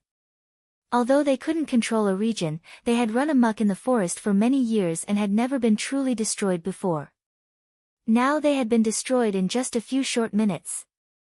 When the marauder leader climbed out of the ruins, he looked at the sea of flames and lava around him. His expression twisted, filled with fear and anger. What happened here? What happened here? There was a spatial fluctuation in front of him. An elven girl appeared in front of him. The marauder leader's expression slightly changed. He immediately sent out a fist, but it passed through Vivian's body and didn't hit Vivian. The marauder leader's cultivation was similar to Vivian's. If he used his full strength, he could break through space, but he was injured and everything happened too suddenly, so he didn't have time to use his full strength. When the marauder leader was in a daze, Vivian waved her hand. A spatial crack that was hard to see with the naked eye passed through the marauder leader's body. The leader's pupils shrank and he slowly lowered his head, his face filled with disbelief.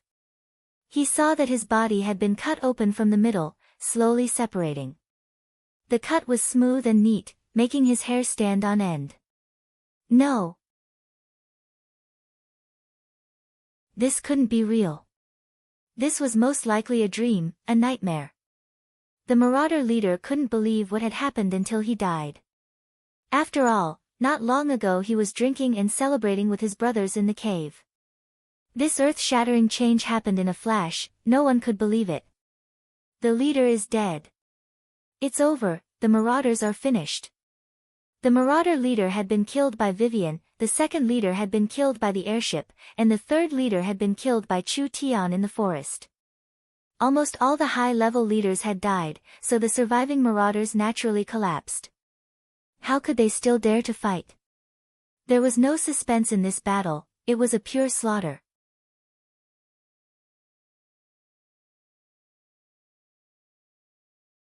Chapter 802. Chu Tian took the initiative to scatter the flames. These were several spirit beasts. To be more accurate, they were several fox spirit beasts. It said that this race was one of the smartest of the spirit beasts. The fox race did not have strong physiques, so they could not cultivate body tempering or close combat cultivation techniques. However, they were very good at controlling certain kinds of energy. These fox race people gave Chu Tian a very strange feeling. There was a total of 4 of them, 3 males and 1 female. There was a fox race old man and 3 fox race youths. The fox race's beauties were also very famous. Although the fox race were spirit beasts, they were just like the rabbit race. Their appearances matched the mainstream aesthetics of the continent and they were different from the pure elves. The fox race women were more wanton and the fox race was very realistic and vain. They worshipped money, power, and strength, but it was because of these characteristics that the fox race was liked by the human nobles. It wasn't that Chu Tian had never seen the fox race before. Actually back in South Sky City, he had seen the fox race slaves in the Een Corpse Valley's black market. However, the fox race people in front of him were wearing very strange clothes. They were wearing large white robes and holding strange staves in their hands. There was a mysterious symbol that was different from the mainstream runes of the continent, but it was filled with power that covered their robes and staves. Who are you? A fox race youth stood up and scolded, why are you injuring the spirit monkeys? This was most likely a local. But was he an idiot? These damn monkeys sneak attacked father, was he supposed to just stand here and let them hit him? Chu Tian looked at the old man in the middle. This old man's aura was very deep, perhaps he was not a normal person. Actually in the depths of the forest of chaos, even if it was a small tribe, Chu Tian did not dare be careless. After all, a small tribe that could survive here would not lose to a large tribe. Misunderstanding, it's all a misunderstanding. Chu Tian sheathed his sword. A strong dragon could not suppress a local snake. He was going to be the city lord here in the future, so it was best if he didn't offend these locals. In order to show his respect and friendliness, he deliberately used the spirit beast language to say, I am just a traveler that came from afar. This is my first time here and I'm not familiar with this place, so I accidentally entered this place. If I have disturbed you, then I will leave. Grandfather, this fellow is so sneaky, he definitely isn't a good thing. Another young fox said to the old man beside him, I think he's most likely a spy sent by the druids and shamans. How about we lock him up and interrogate him first? Druids, shamans? Chu Tian's eyes flashed with a strange glow.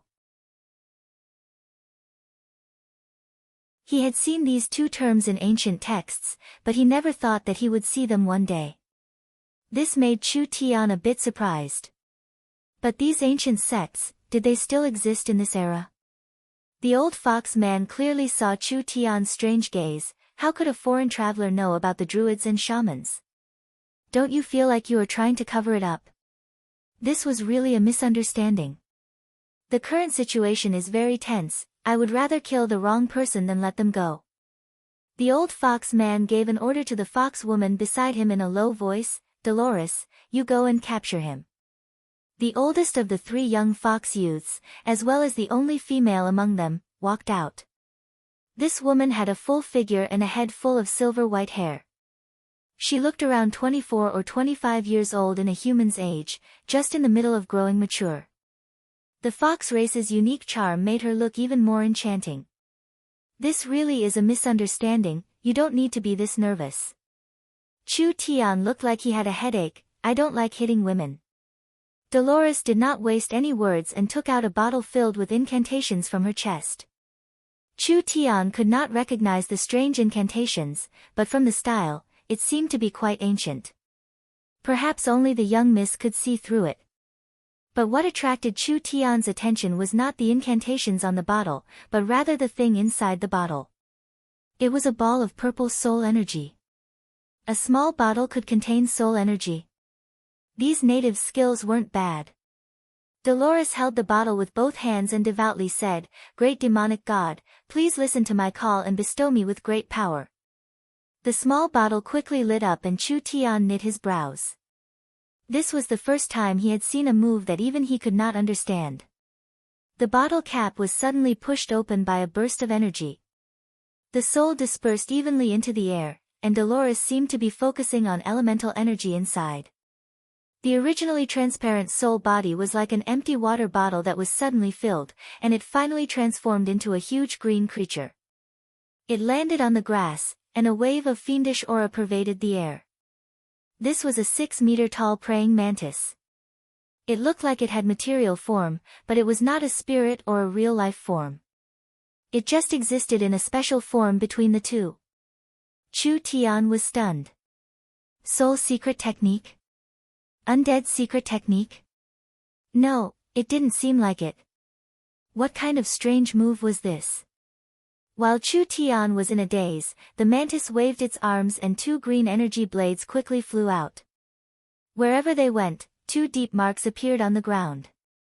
Chu Tian had no choice but to cut down with his sword again. The netherworld sword released a strong flame and the energy blades were cut in half. The mantis flew into the air with an extremely fast speed. The two green blades were like a wild storm as they wildly chopped down. Chu Tian quickly waved his sword left and right to block. In just a breath's time, the blades clashed several dozen times and the sharp sword chi destroyed the surrounding trees. This thing was not weak. It was at least in the peak 9th awakened soul layer. Chu Tian did not want to offend these locals, so he did not release his source spirit and did not use his full strength. If this young fox woman had this kind of method, then how strong was the old man behind her? Even if he used his full strength, he might not be able to defeat her. This kind of situation was a bit disadvantageous to him. The Fox clan youths saw that the illusory mantis could not take down Chu Tian after a long time. They immediately took out a whistle from their chest and blew on it. The vigorous spirit monkeys came back, "Take him down." This mantis was a bit strained. If all these damned monkeys attacked together, it would be a mess. "Fox, what are you looking at? It's time for you to make a move." The little fox stretched out its claws and yawned. Then it casually took a deep breath and the incomparably fierce mantis body suddenly exploded. It turned into a cloud of smoke that was swallowed by the little fox. Dolores's expression changed. "My illusory mantis." The little fox suddenly spat out the soul it had sucked into its stomach. The soul turned back into a giant praying mantis, but it was different from the energy praying mantis from before. The praying mantis that the little fox had summoned was completely solid. It was almost exactly the same as a living phantom mantis. Its aura, strength, and abilities were all perfectly similar to the illusory mantis when it was alive. This was simply a living creature. At the very least, it was several times stronger than the one summoned by Dolores. As for the surrounding monkeys, the little fox's eyes flashed with disdain and it suddenly jumped into the air. Its small body instantly turned into a large fox as it landed on the ground. Its 3 white furry tails swayed behind it and its 2 eyes released a strange green glow. An invisible energy was released. The spiritual monkeys that were prepared to attack Chu Tian trembled. When they landed on the ground, their eyes had all turned green. It was clear that their minds had been controlled. They all lined up in front of the fox, obedient as if they were the fox's pets. The fox proudly licked its claws and looked at the Fox clan members with a condescending gaze. Its gaze clearly said, "You clowns, you still dare to use this kind of insignificant skill in front of this fox?" Chu Tian was stunned. Damn it, when did this fox become so powerful? When the mantis was summoned, it was already close to the true spirit realm. As for the several white spiritual monkeys, they were all at the 7th to 8th awakened soul layer. Chu Tian also noticed that when the little fox first transformed in the southern summer country, it only had 2 tails, but now it had 3 tails. From a 2-tailed fox to a 3-tailed fox, did this mean that its strength had increased by a level? The food it ate in the flower fairy tribe was enough to make several true spirit realm experts. Now it seemed like it wasn't completely wasted. This. Not only were the Fox clan youths shocked, even the calm old fox man's eyes almost popped out.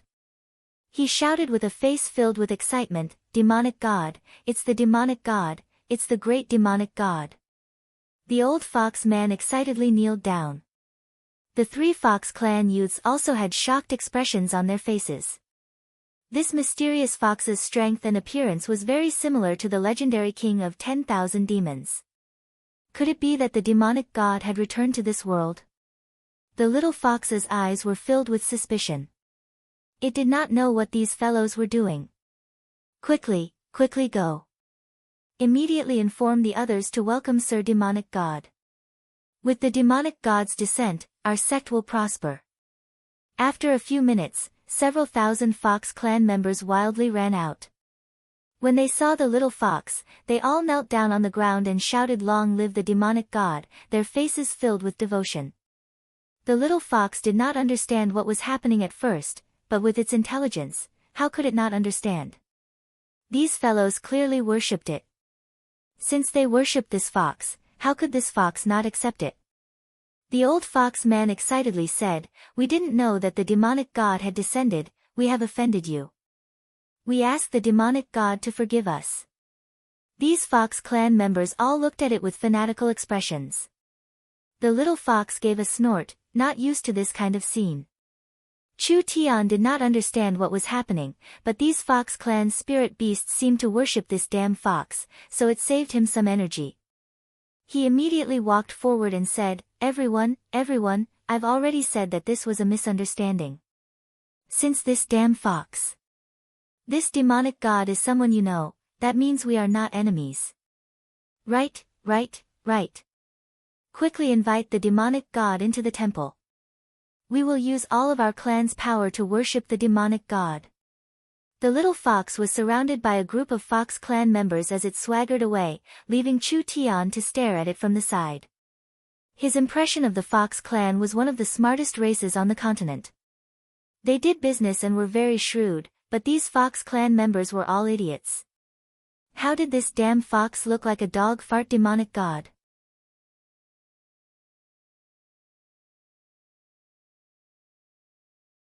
Chapter 803.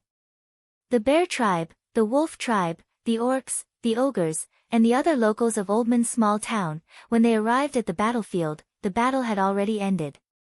The locals were all stunned. In front of them was a majestic mountain covered in green forest. At this moment, it had already been blown to pieces. All the trees had been directly evaporated. The high temperature generated in the center of the explosion had melted the stones and formed a large amount of lava. Like a spider web, the surrounding area was covered in dust and ashes. It was a charred black, and the air seemed to be boiling. This kind of scene of devastation, how did it look like a forest? It was like the scene of a doomsday volcano erupting. Of the 80,000 marauders, there were no survivors. Most of their corpses couldn't even be found. Several barbarians put the two halves of the marauder leader's corpse together and tied it to a high Oldman small town flag, placing it in front of the locals. This famous forest bandit's body was now completely burnt black. His eyes were wide open and his face was filled with shock, anger, and unwillingness. Even in death, he still could not believe this was real. The marauders had even robbed the transport team of the forest giants. The marauders had once managed to escape from the pursuit of a magnate without dying. Such an astute and cunning group of forest bandits was completely annihilated in the hands of a small town. Most of the marauders did not know what was going on before they were killed without knowing why. Even the lucky survivors were mercilessly wiped out by miracle commerce. There was no way to resist at all. There was no way to resist at all. So clean and efficient, so ruthless and fierce. Chu Tian led his people in front of the locals. You've come at the right time. We've already finished fighting, so I'll leave the matter of putting out the fire to you. The locals were all filled with fear. The most terrifying thing was not the marauders themselves, but rather the fact that they did not know what methods miracle commerce had used. How could they find the marauders' temporary stronghold so quickly, and how could they instantly launch such a large attack? This kind of destructive power that could instantly destroy a mountain, even a peak true spirit realm expert could not do this.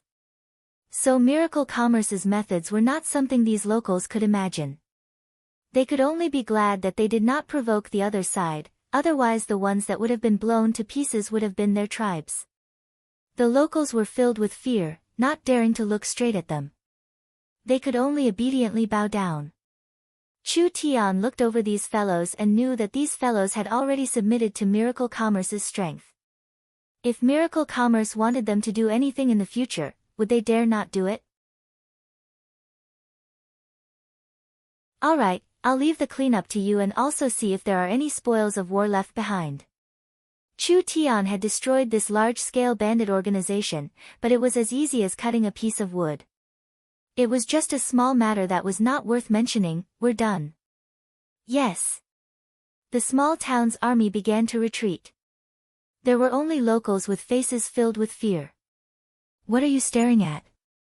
Why aren't you cleaning up the battlefield? One of the locals shouted, and it was like they had woken up from a dream. After all, they had slowly rushed over, which had already made Chu Tian dissatisfied. If they slowly cleaned up the battlefield and Miracle Commerce was angry, what would they do if they sent a wave of attacks to their tribes? Miracle Commerce could easily locate the marauders. Then they could easily locate them. Miracle Commerce could easily destroy the marauders. Then they could also easily destroy them. In the hearts of these locals, Miracle Commerce was no longer a simple outer power of the forest, rather they were a giant that had the qualifications to challenge the giants of the Forest of Chaos. Actually, these locals were thinking too much. The Heaven's Punishment had released over 1,000 heavy bombs, but it had already used up all of the heavy bombs in Miracle Commerce's storage. These 1,000 heavy bombs had taken Miracle Commerce over a month to make, so they couldn't use this kind of attack again in a short period of time. But it didn't matter. Just this once was enough. No matter who it was, after seeing the might of the Heaven's Punishment, they would not dare have any thoughts of going against Miracle Commerce. Even the giants of the forest would have to consider the consequences. There were basically no casualties in the Allied army. This was a glorious and shocking performance. When the Oldman town citizens saw the victorious Allied army, they were filled with confidence. The marauders were just a group of jumping clowns, a group of stupid and ignorant moths flying into a flame. The people seemed to be seeing a brand new forest city slowly rising. In the near future, the population would explode. The previous few times they dealt with the spider race was just to show Miracle Commerce's strength, but after killing the marauders this time, Oldman's small town's name would spread throughout the forest. Before long, large amounts of locals would come to join them. Meng Qinggu began to plan the living area in the valley. At this moment, the spiritual pressure in the small town suddenly increased. With a heaven-shaking aura, Chen Bingyu came out of closed-door cultivation. She had already broken through to the true spirit realm. Chen Bingyu became the first true spirit realm cultivator in miracle commerce. After a few days, Dongfang Haoren also came out of closed-door cultivation, also reaching the true spirit realm. Miracle Commerce had gained 2 true spirit experts in an instant, instantly making up for the lack of peak battle strength. This was truly double happiness. Chu Tian arranged for Miracle Commerce to hold a celebration banquet. To celebrate Miracle Commerce's breakthrough progress. The news of the marauders being wiped out caused a small stir in the forest. The large local powers in the core area of the forest began to feel fear towards Miracle Commerce. Although the marauders were the common enemy of most of the forest powers, Miracle Commerce's battle had caused dissatisfaction in the forest. In the depths of the Forest of Chaos, there was a legendary secret valley, Refaxius. Refaxius meant the sun and eternity in the Elven language, therefore people called the valley the Eternal Valley. The legendary Elven city in the Eternal Valley was called the Eternal Forest. In the dense forest of the valley and the swamp, there was a white stone path covered in fluorescent moss. It was the only entrance to the ancient barrier, and if one knew how to open the barrier, they could enter the Eternal Valley. The Eternal Forest in the Eternal Valley was always filled with vitality and ancient might. A warm and dazzling light rose from the Eternal Forest's sun well, covering the entire forest. There were over 1 million elves living in the forest, and there were elven wooden houses and stone houses that were like works of art. Beautiful elven songs filled every corner of the Eternal Forest. The Elven King's palace was on a cliff filled with waterfalls and was carved from pure white jade. Each detail was filled with an unimaginable sense of art and culture. That's right. This was the Eternal Forest. The Forest of Chaos would Elven capital city. The elves had long lifespans, and when they bathed in the powerful light of the sun well, they would be free from all diseases. They would obtain even more strength and live longer. The Elven Council. Several dozen elven elders were present. A white-haired old elf was sitting in the chairman's seat. In the past several tens of thousands of years, how many countries and races have perished? These deaths were caused by blindly chasing after strength, progress, and development. Strength can make people crazy, progress can make people lose their way, and development can cause wars. This is the root of all disasters. Therefore, our race should follow the principle of tens of thousands of years. Only by being closed and conservative can we continue our noble and grand civilization. The elves will not take the initiative to participate in any battles. What we have now is enough for our race to reproduce. The Elven Council Chairman Augusta's long and slow speech floated through the meeting room. This was the umpteenth time the chairman had repeated his views and opinions. The other elves listened attentively and kept nodding. The elves were a noble, righteous, conservative, and traditional race.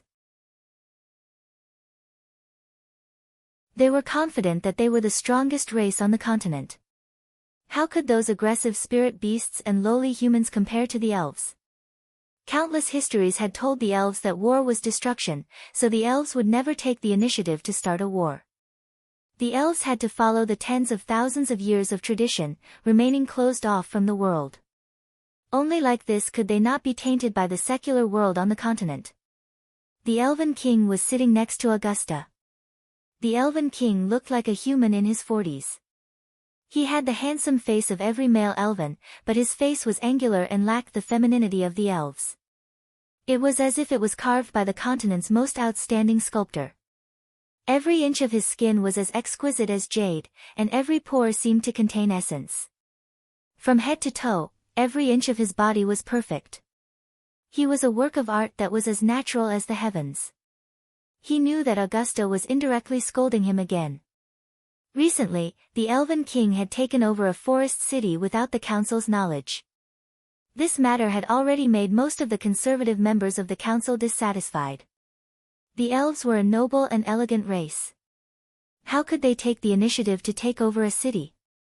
The elves were a conservative and peaceful race. How could they take the initiative to attack? This matter had not been discussed by the council.